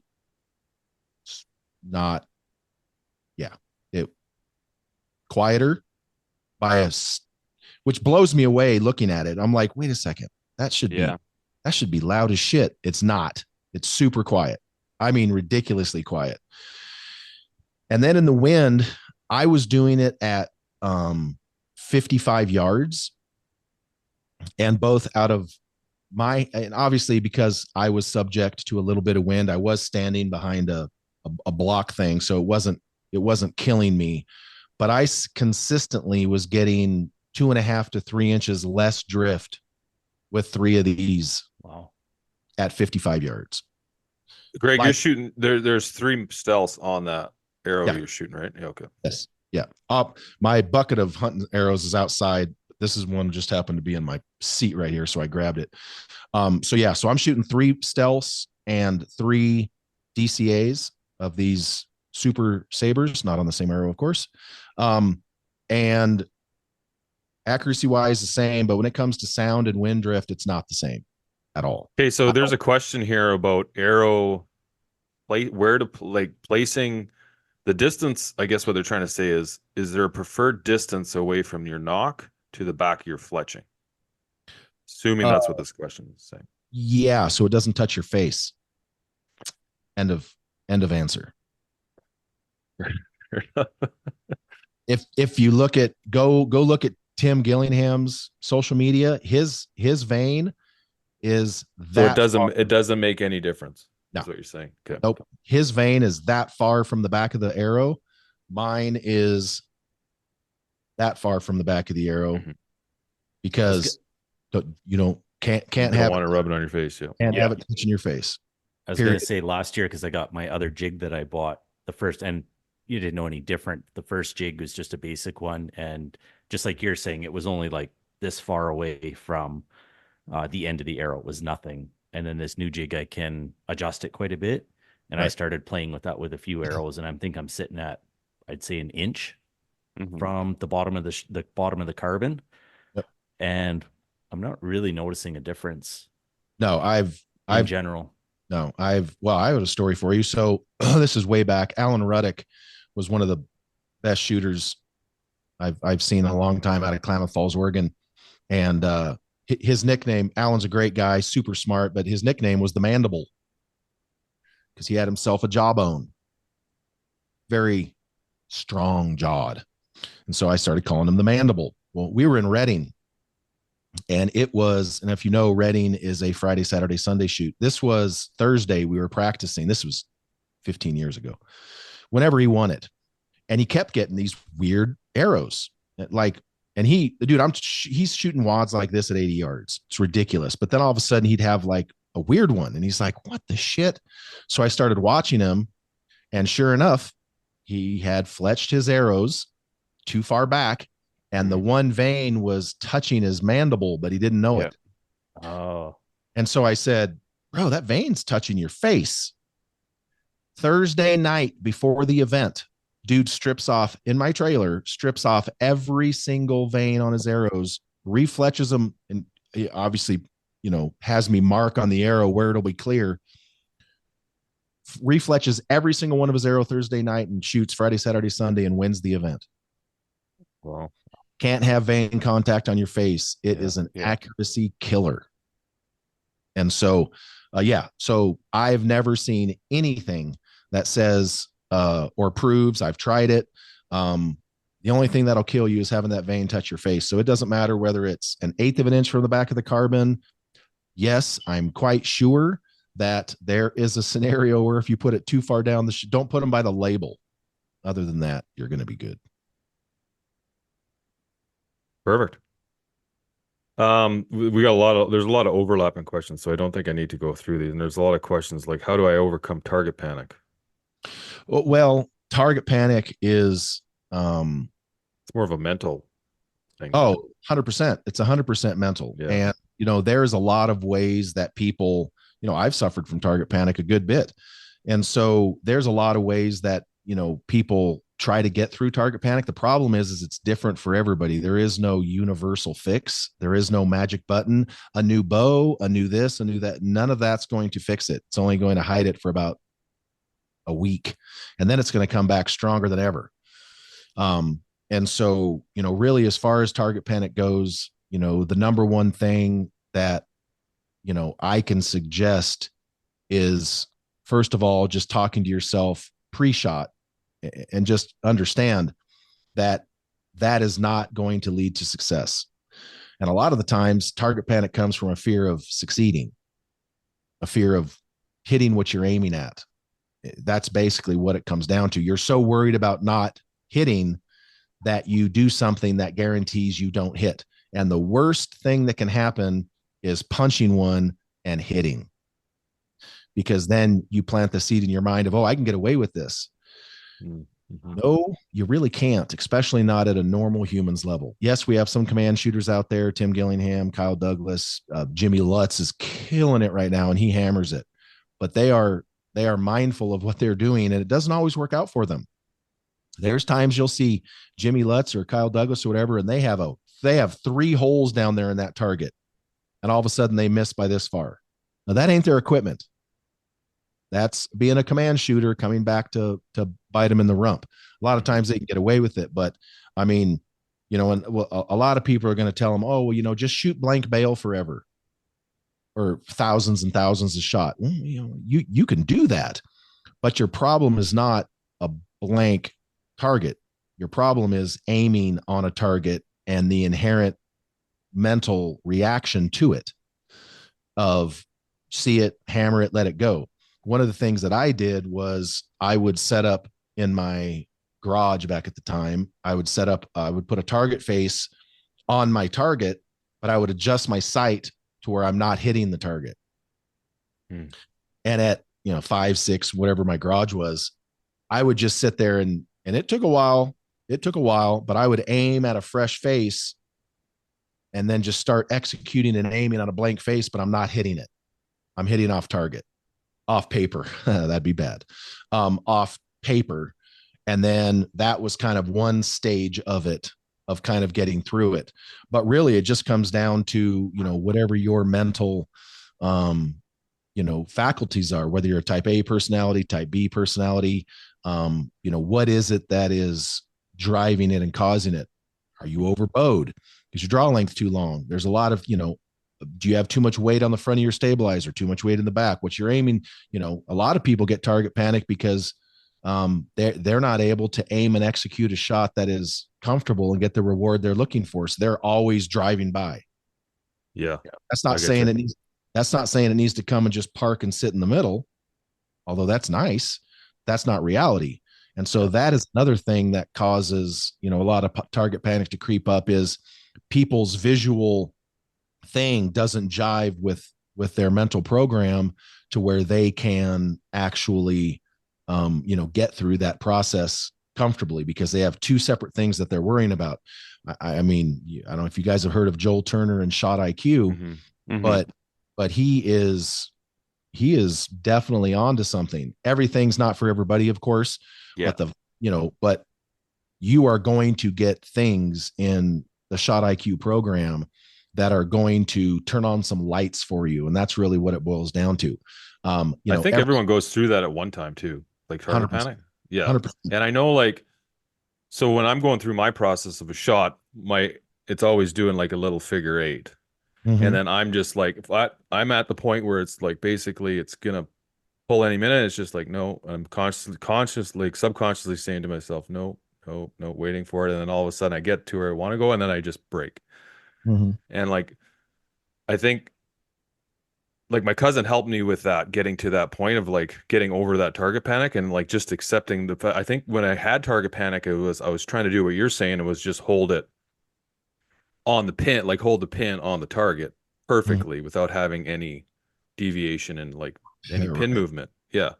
And then once I learned to accept the fact that that's going to happen no matter what I do, it became it definitely that's when I realized, okay, just work with that subconsciously, just say nope. And then when it gets to exactly where you want to at that time, and then you just let it go. Right. Yeah. Well, so for me, saying the nope stalls me out. And it stalls out a lot of people, because then your brain has to change to yep. Gotcha. So for me, I don't say nope. In a scenario like that, I will literally just tell myself to keep pulling, keep executing, and be patient. But what I can't do is I can't stop it. Now, that's not barring some wild shit happening where you got to eject from the shot and just regroup.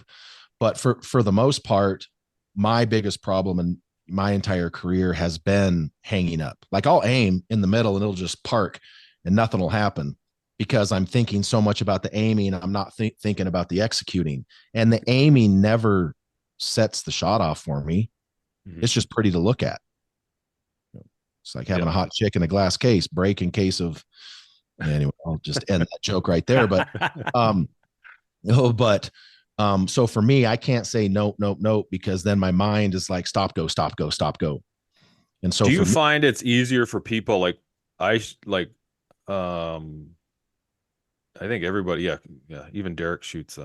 Derek, you shoot a thumb release? Yeah. Yeah. Okay. Yeah. I was wondering, like, do you think it's harder to overcome target panic with trigger, like a wrist strap, as opposed to like a hinge or a thumb release? I don't think it's harder. I don't think it's necessarily harder to overcome. I think people switch trying to hide from it.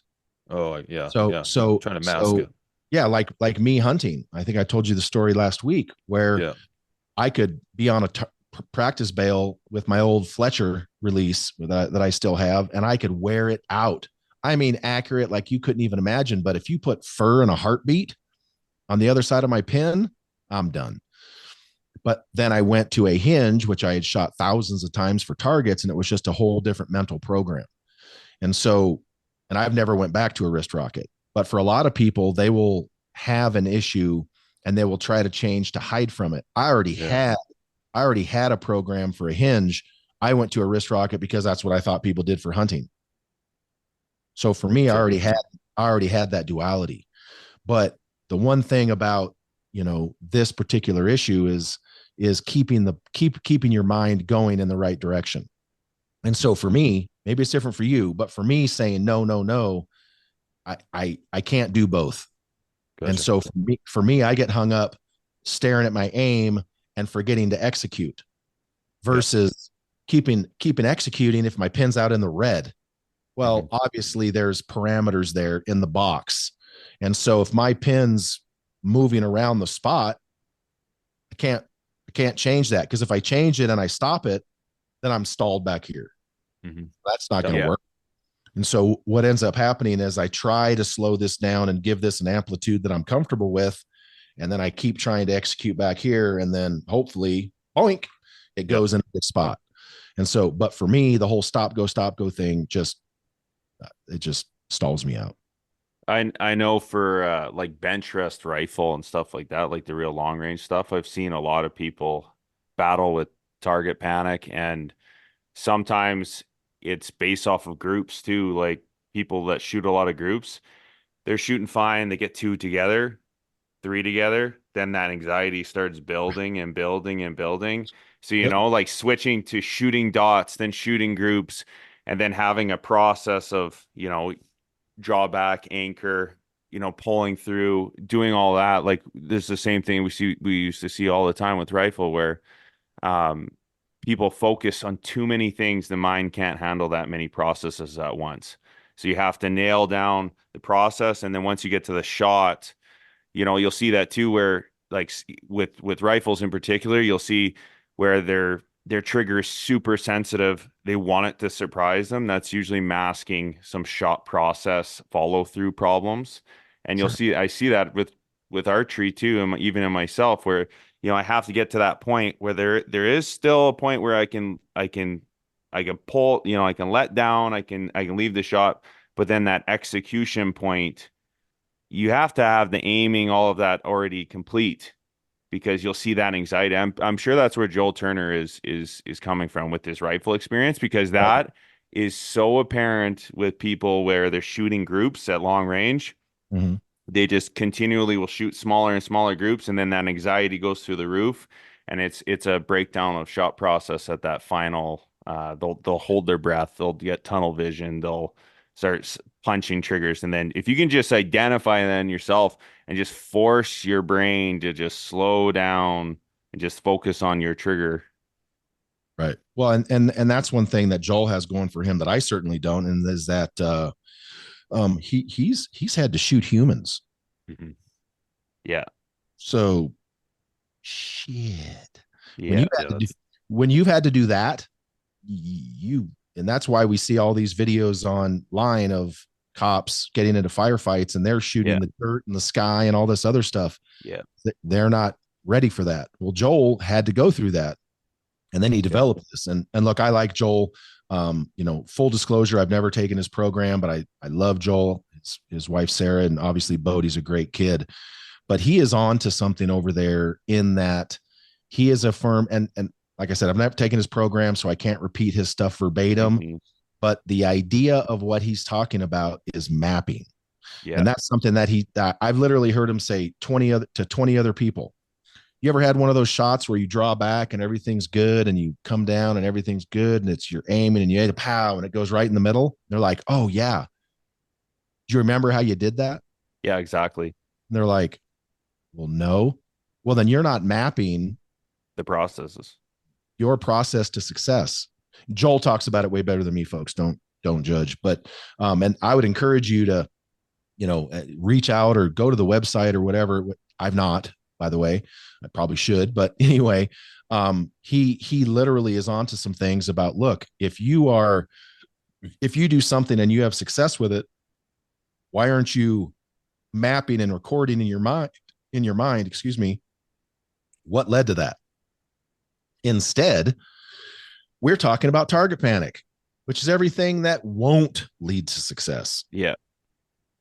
And it's no different than a Michael Jordan or a Jesse Broadwater or a Levi or a Bodie. When you have a bad shot, a golfer, Tiger Woods has talked about it. When they make a bad shot and they don't get the result they're looking for, they know virtually immediately why. And that allows them to say, fuck that shot. That shot's over. I know what I did. I don't have to worry about it anymore. For us mere mortals, we don't have that yet. We don't have it to where when you do something dumb and you don't get the result you want, we're like, what happened? Well, generally we happened. Yeah. So at those elite levels, they already know what happened. That's why they can get over it. When we do it, it generally sticks with us. And then what do? Miss the next one too, just to make sure. I mean, damn, that last shot sucked. I'm going to suck again just to make sure. Well, at those elite levels, they have some form of mapping and some sort of program that they already know. So for them, it's easy to say, okay, I know what I did. Moving on, next arrow. I'll do it again. Yep. This time I'm going to do what I know I need to do. And it goes right in the middle. For us mere mortals, we have a problem with that. And that's why we're mere mortals. And so, that is, part of that target panic thing is first of all, identifying who you are and what you have going on so that you can properly identify what you might need to do to get through it. I've sat there and listened to Joel talk to numerous people, and the foundation of what he's saying is the same with everyone, but he's also analyzing the people he's talking to, and his final piece of advice kind of changes up a little bit. Same foundation, but he's telling these people how to implement what he was saying differently based on their personality types, basically what they're doing. He's kind of tailoring his program to work for them. It's impressive. Yeah, that's good, because that's important when you're dealing with people, because everybody's a little different, and what works for somebody it's definitely not going to work for somebody else. And trying to explain how you do something to somebody else that's doing something that they shouldn't, is freaking like, yeah. The Philadelphia Phillies just brought him in to work with like 40 of their pitchers. Oh, really? Nice. Oh, wow. Yeah. I just saw a thing on his social media the other day. He was at I think it was the Phillies. It's not the Phillies, Joel. Don't kill me in my sleep. But yeah, no, he absolutely is onto something with the shot IQ and the mind. Well, it could happen. But no, I mean, so the target panic is a big deal. And I guess the first thing that the first thing I tell anybody in real life is just slow down. Yeah. Slow down. This is not what you do for a living. This is supposed to be fun for you. And I think that's a big thing too. Sorry to cut you off, Greg, but just have fun with it. And don't if you're doing it as a profession, then yes, you got to take it a little less. Like if you're only shooting once or twice a week when you get the opportunity in between your kids' soccer games, get over it. You're not going to be Levi Morgan. You're just not, right? Correct. You're not going to shoot as good as somebody who shoots every day. It's just not going to happen. You're not going to do anything as well as somebody who does that all day, every day. It's just like, so just, yeah, have fun with it. And like, don't get too, like, don't stress. Just shoot more. Yeah. Like, just keep shooting and just keep shooting. And like, don't stop shooting because you have target panic. That's not going to help. Just keep doing it, but just understand the process of improving it. Right. Well, I mean, I've talked to people down on the floor, even this year in Vegas, of, you know, some guy will be there and you'll be able to tell he's all worked up. And he's like, oh my God, I'm just so nervous. And I'm like, about what? Oh, well, you know, I'm like, nobody here's watching you. I mean, maybe your wife or a kid or a buddy, but for the most part, everybody here is not paying attention to you. Yeah, for sure. Sorry. I mean, I was You're on not the that line. special. Literally, no one here's watching you. No one cares what you do, except for maybe a couple people. The same people that care all the other times too, which means they're normal. That's your normal. I mean, I was on the line with Chris Perkins years and years ago when he was shooting for the $1 million in Yankton. And he only missed $1 million by like half of an X10 shaft. But I was on the line with him. And he would shoot and be like, oh, yeah. I'm like, you're fine. You're fine. You're fine. Okay, Chris, at that particular moment, yeah, everybody's watching you. All of them. You're shooting to win $1 million. And he missed by one arrow, one shot, 1 point. But yes, in that instance, and then it's like, well, you're a pro, dude. That's what you're supposed to do. I mean, does anyone feel bad for a professional football player or baseball player or basketball player when they can't make a free throw or the shortstop can't throw it to first base? I don't.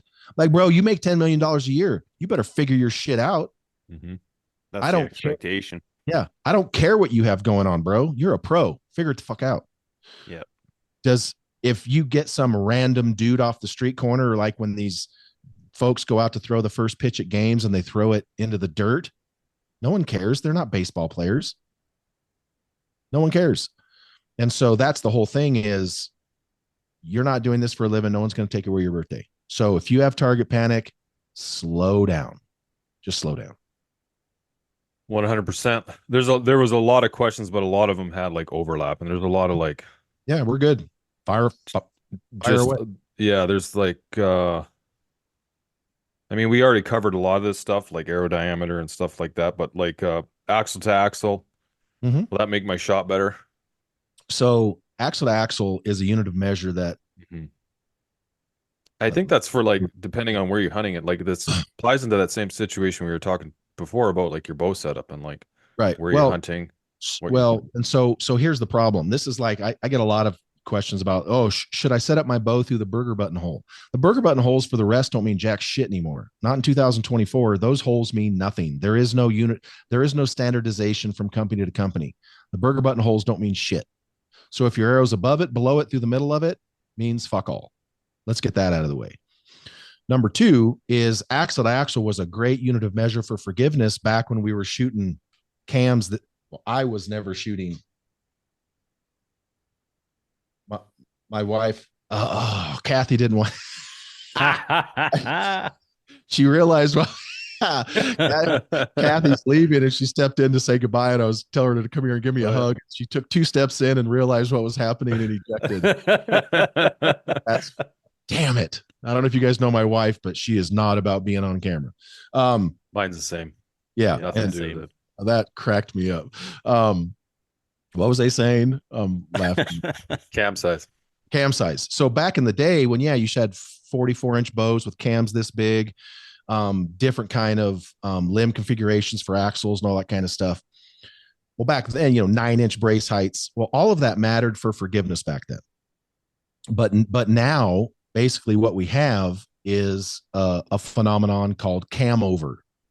And cam over, I was going to grab a bow, but so back then the cams were so small and the axles were like right here. There was virtually none. So a 44-inch bow was 44 inches. Well, nowadays, cam over is the distance from the axle to the top of these freaking cams we're making. I got giant hands and they're not even big enough. So we have these giant cams and the axle's like here. Yeah. Well, what we're talking about when you talk about axle to axle is string angle. That's what we're talking about is string angle. And so if you have an axle here and these giant cams and you have 2.5 inches of cam over, which is pretty common these days, you have a total of 5 inches because there's 2 cams. You have a total of 5 inches of cam over. So if you have a 33-inch hunting bow with 5 inches of cam over, your actual string angle is based off 38 inches. So why do you think so many people are having good luck shooting 33-inch bows nowadays? Because they're not the string angle of a 33-inch bow. They're the if you're a bigger guy, you're going to be more comfortable shooting that. That was a major change for me, was going from a 30-inch smaller, older bow to a 33. Just the comfort. I can replicate that head position every time. It's not fatigue, and I'm not having to tip my head down, right? And that's going to make you more accurate in general. 100%. 100%. And so, then people start talking about, well, brace height. You can't have under X amount of brace height to be or it's not forgiving. Not really a factor anymore. I mean, how many bows on the market have a 5.5 inch brace height anymore? I don't even know of any. The Omen. Yeah, the Omen's 5.5. Yeah, you're right. So there's not many for the most part. No, they're mostly higher end brace heights now. They're all 6, usually 5.75 to 6 inches is the start of your brace height, and then they go up to the longer stuff, the bigger stuff up to like 6.5, 7. And so even that Mach 34, it had a 7.25. Yeah. And so it's not necessarily that anymore. So people get hung up on axle to axle because that's what they've been conditioned to think. Oh, well, you hear a lot of talk of it too. Is like, everyone's like, oh, I needed a longer axle to axle. And it goes back to like, and it all comes down to string angle.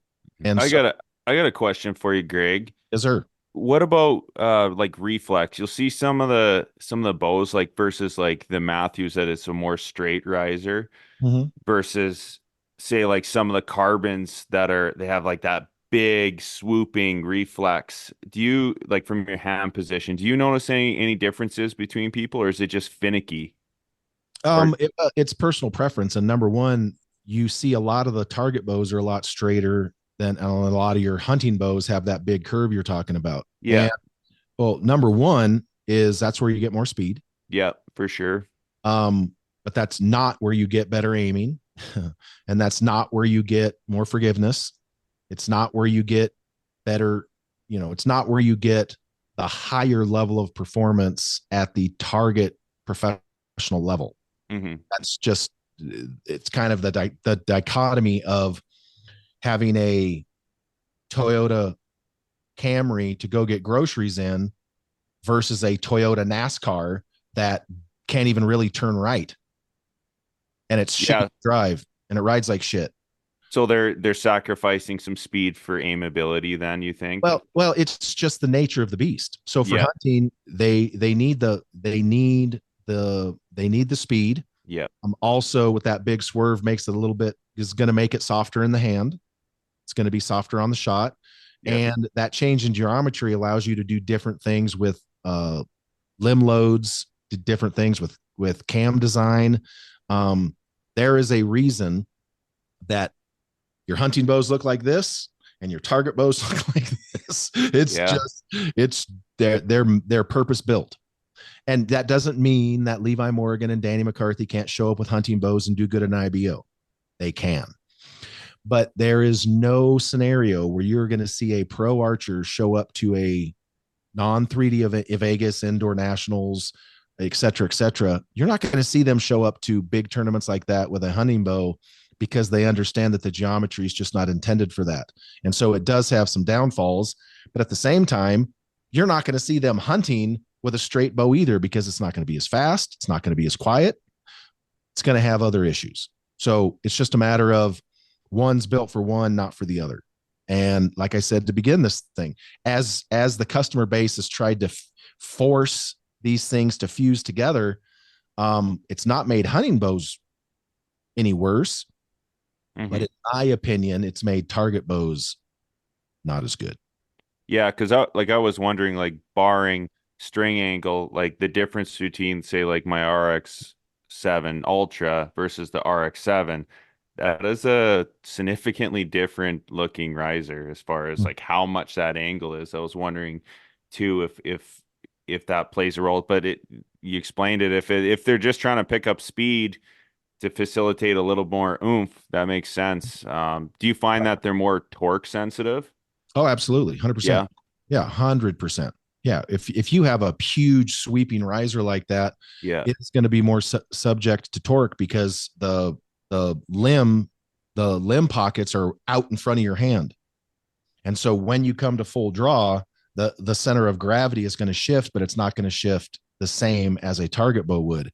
But one thing to keep in mind is when you're looking at these bows, whether it's a target bow or a hunting bow, mainly on the target stuff, but even on the hunting bows, if you want to truly measure the deflex or reflex, you have to go from the pivot point or the rocker pin to rocker pin, and then measure to the grip. Yeah. They can fool your eye with how they make the riser look. Like they can bring the riser way back in the back and then up. And swoop around. Yes, but it's visual. It doesn't actually affect the geometry. So unless you run a line from basically where the rocker pin is to the rocker pin and then measure to the throat of the grip, that's where the actual measurement comes in.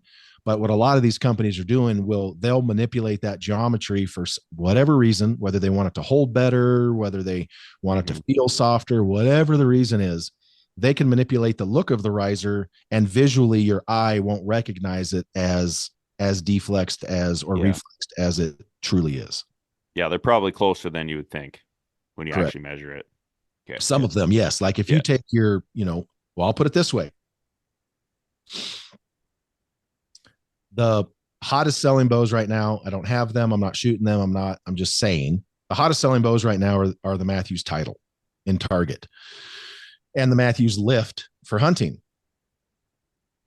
So put your thinking caps on and math here for a minute. The riser, not the same riser, but the riser length on the Lift 33 is the same riser length as the Matthews Title 38 target bow. Are they the same axle to axle? No. One's 33, one's 38, but the riser's the same length. Gotcha. Be how they have the limbs then. Yeah. The limbs So start thinking about the geometries of that. Yeah.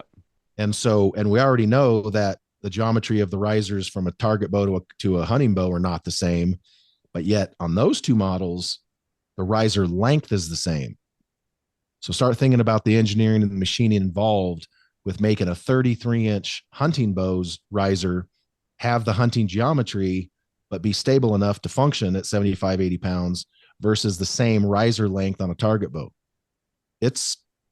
There's a lot of things to think about right there. Mm-hmm. And I'm not saying it's good or bad. I'm just saying it is. So not the exact same riser, but same length. What else you got, brother? Well, I think, like I said, there's a lot of overlap, and I think we've covered like basically all these questions. There's a couple questions that have nothing to do with archery, like, okay, how much does Greg bench? My max on bench was 415. That's it. Dude, I got long arms, bro. Who are you judging? I'm just kidding. That's a long way to get four. That's two of me. Sure. Yeah, and easy and to I you. Right, and I usually you wish. Yeah, I'm always working out alone. So, and my big workout buddy here in town, Kelvin, passed away here a few years ago. So I've literally only maxed out on bench once in my life. Yeah, if you don't have a sky spotting, even like when you're benching to like get up to those higher weights, like I could bench, 310, 320, but like to max out, you can't like without a spotter. It's like, fuck, man. I'm 45 and like, do I really want this weight falling on me? Like when you're 20, you're just like, fuck it. If it does, it does. I'm going to be like, I'll be healed tomorrow anyway. Now it's like you get an injury and it seems like it just, never go. Come on, you're not even 40 yet. What do you even? How old are you there? What did you just say, Kevin? 40 what? What's that? 45. Ouch. Hey, I never say I'm older than you. I just say you look older than me. That's all. Not anymore. Yeah. So, I mean, I only play around with weights now that I can generally, not have to worry about a spotter. So on bench, I'll rep out 315, get up to 350 because I don't need a spotter for any of that. But yeah, max was 415. What kind of training do you do? Do you do like just conventional weight training? So just like chest I one do a lot day, of chest and back. I do a lot of circuit stuff. Oh, as yeah. far as where I'll do 6 to 8 exercises, but generally I try to keep them to complementary movements. I have started kind of switching that up, like you said. Generally speaking, if you're doing chest, you're also doing tries. If you're doing back, you're also doing thighs, as in biceps. Don't take that the wrong direction. So biceps. But I've kind of started kind of mixing in some other stuff because you do plateau. Like, first of all, there is no such thing as muscle memory. Your muscles don't have a memory. They don't have a brain.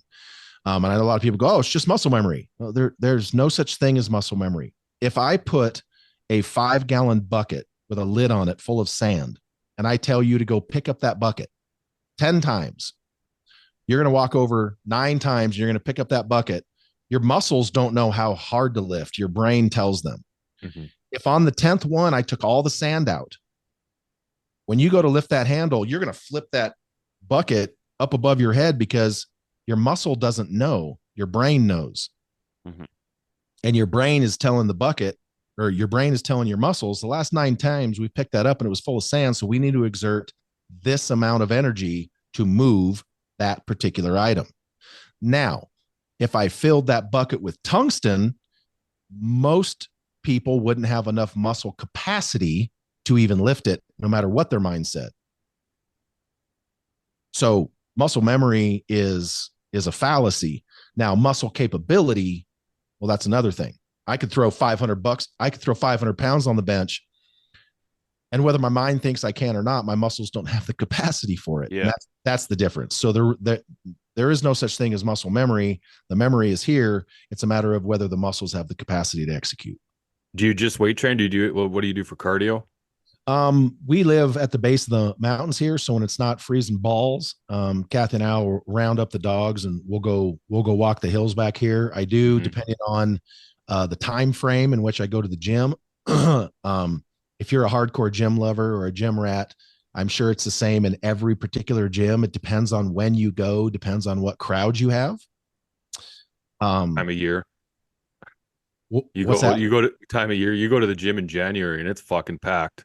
You go to that same gym in like April and there's nobody in it. Right. And so we have a lot of retired folks here. Excuse me. So if I go to gym at the wrong time, there's no ellipticals for me to get on. Not a treadmill guy. I like the elliptical because of my height and size. You know, I've always tended my knees well. I played highly competitive basketball, but I've rolled my ankles 7,422 times, but my knees have always been good. My knees are good. My back's good. I've never suffered any of the big man injuries, and I don't squat for that reason. I've minded my body health pretty well. But I'll generally hit the elliptical, but for the most part, I like to throw on my Kafaru pack and grab the dogs and round up rocking. And go walk in the wild. Nice. All right, buddy. Well, I think we'll wrap her up. All right, man. I appreciate you guys. You guys got anything to add? Thanks, Greg. One real small thing you might be able to answer real quick. Yes, sir. Back to the PEEP thing. I talked to somebody yesterday and they had told me that they run a red PEEP. And we're not talking size, just literally the color. And they were saying that they found that when they're in shittier lighting situations, they're able to differentiate their PEEP site versus the housing because of the color. One doesn't blend in with the other. Have you ever heard of that or heard of people trying different stuff like that? I have a big red PEEP in my hunting bow that's been in there since 2016. I don't know where I got it. I have no idea where I got it. I run red PEEPs as well. I never even thought about it. I've not seen that phenomenon. In my other hunting bow, like I just sold my Mach 34. I had a specialty hooded PEEP in there with no insert because the size was just perfect for what I was using. And I didn't necessarily notice that. The problem that I've noticed with my red PEEP is I get more glare. Okay. Because it's anodized. Oh yeah. Makes sense. Yeah. I always had a red one because it looked cooler. Yeah. Right.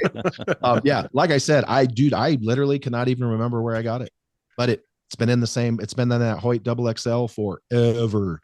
But I do notice that when the sun is not right, I do get more glare off of it because it's anodized and it's kind of shiny. Whereas the Target or your Fletcher peeps or most of your hunting peeps, they're matte. They're not shiny whatsoever. And most of your peep technology now, whether it's Hamskea or specialty or any of the other peeps, they're already cognizant of the fact that that glare is an issue. Did you guys happen to listen to any of my podcasts with Kyle Douglas the other day by chance? I got him downloaded. I haven't listened to him yet. Okay. So I saw a picture of Kyle. Oh, I was going to pull it up. I should just listen to this one yesterday on my way home. Kyle Douglas. We're just going to go down this rabbit hole real quick since we're peeping. Kyle Douglas's peep on his bow that he just won Foley with. His peep is like down in the back towards his eye, so it's like. Mm-hmm. And like 12 people sent me a picture, and they're like, "WTF is Kyle on crack?" And I'm like, well, that doesn't look optimal to me. What the fuck? He's sponsored by Hamskea. I know he has plenty of peeps. He owns an archery shop. Get your shit straight, Kyle. So I did what Greg Poole does, and I texted Kyle and talked a bunch of shit. And I'm like, all right, Riri, what is this about? Are you just too lazy? Did you put it in the wrong grooves? Like, what's the deal? Well, it kind of happened on accident for him. But here is what he has discovered. And I'm not endorsing this. I'm not telling everybody to go out there and do it. I don't even think I'm going to do it. But in the 3D world, I have heard what he explained to me, complained about for 20 years. And so here's what he said. So mind you, the peep is angled down. Yeah. He said, I've literally been standing behind people in my Hawaiian shirts and had them ask me to move, because they could see their reflection of my shirt through their peep in their. So he said, and in London, Kentucky, and a bunch of these ASA places, when the sun comes from behind you, you get terrible glare. Yeah. A lot of times they'll hold umbrellas behind them. He said with that peep angled like that, he doesn't get as much glare from the sun when it's behind him. And I was like, I'm not sure you're not lying to me right now, but it makes sense. It totally made sense. Kyle's got a great sense of humor. By the way, I'll put that exact podcast in the show notes so people can just click on it. But yeah, I was like, when he said that, I was like, okay, hold on. Son of a bitch. I can't really come up with anything to disprove that. Hard to argue with Kyle Douglas too. Well, and you just won for Foley. You should have, literally by his own accounts, should have went farther in the Vegas shoot off. Shit. I'm just going to have to marinate on this one. And I've been thinking about it, and I'm like, God damn it. I think he might be right. If you have a little, and like you think about like a lot of those peeps, they only have one notch in them too. And like, depending on like your axle to axle length of what we were talking before, that could be a little different. Yeah. That's so a whole nother freaking. Yeah. So the way he has it, I was thinking about it. And I'm like, okay, so it would technically, and if the sun was behind you, it would technically give you that. Damn it. So yeah. So that is. Makes sense. Yeah, it happened on accident, but he's like, I'm not going to change it. It's working great. And he is, and at Foley, it's not going to matter indoors. It's not going to matter somewhere where the sun's not going to be, So I was like, so he said he's going to leave it because it shot great, had no accuracy issues, and he did notice less glare from behind him. And I was like, well, you lucky son bitch. Yeah. So, but anyway, hey man, it was great chatting with you guys again. Yeah, thank you. And, thanks, Greg.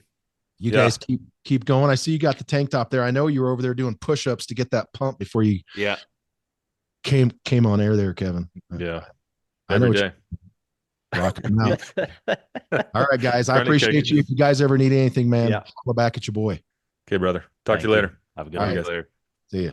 Friends of NRA is your chance to support our Second Amendment rights and preserve America's hunting traditions. Join Friends of NRA at one of our 600 exciting events nationwide. From games to auctions and exclusive firearms, Friends of NRA events are your chance to support a cause you care about while having a great time with patriots in your community. Whether you're a seasoned shooter, an avid hunter or outdoorsman, or passionate about freedom, there's a place for you within Friends of NRA. Visit friendsofnra.org to find an event near you. Stand up for freedom with the Friends of NRA.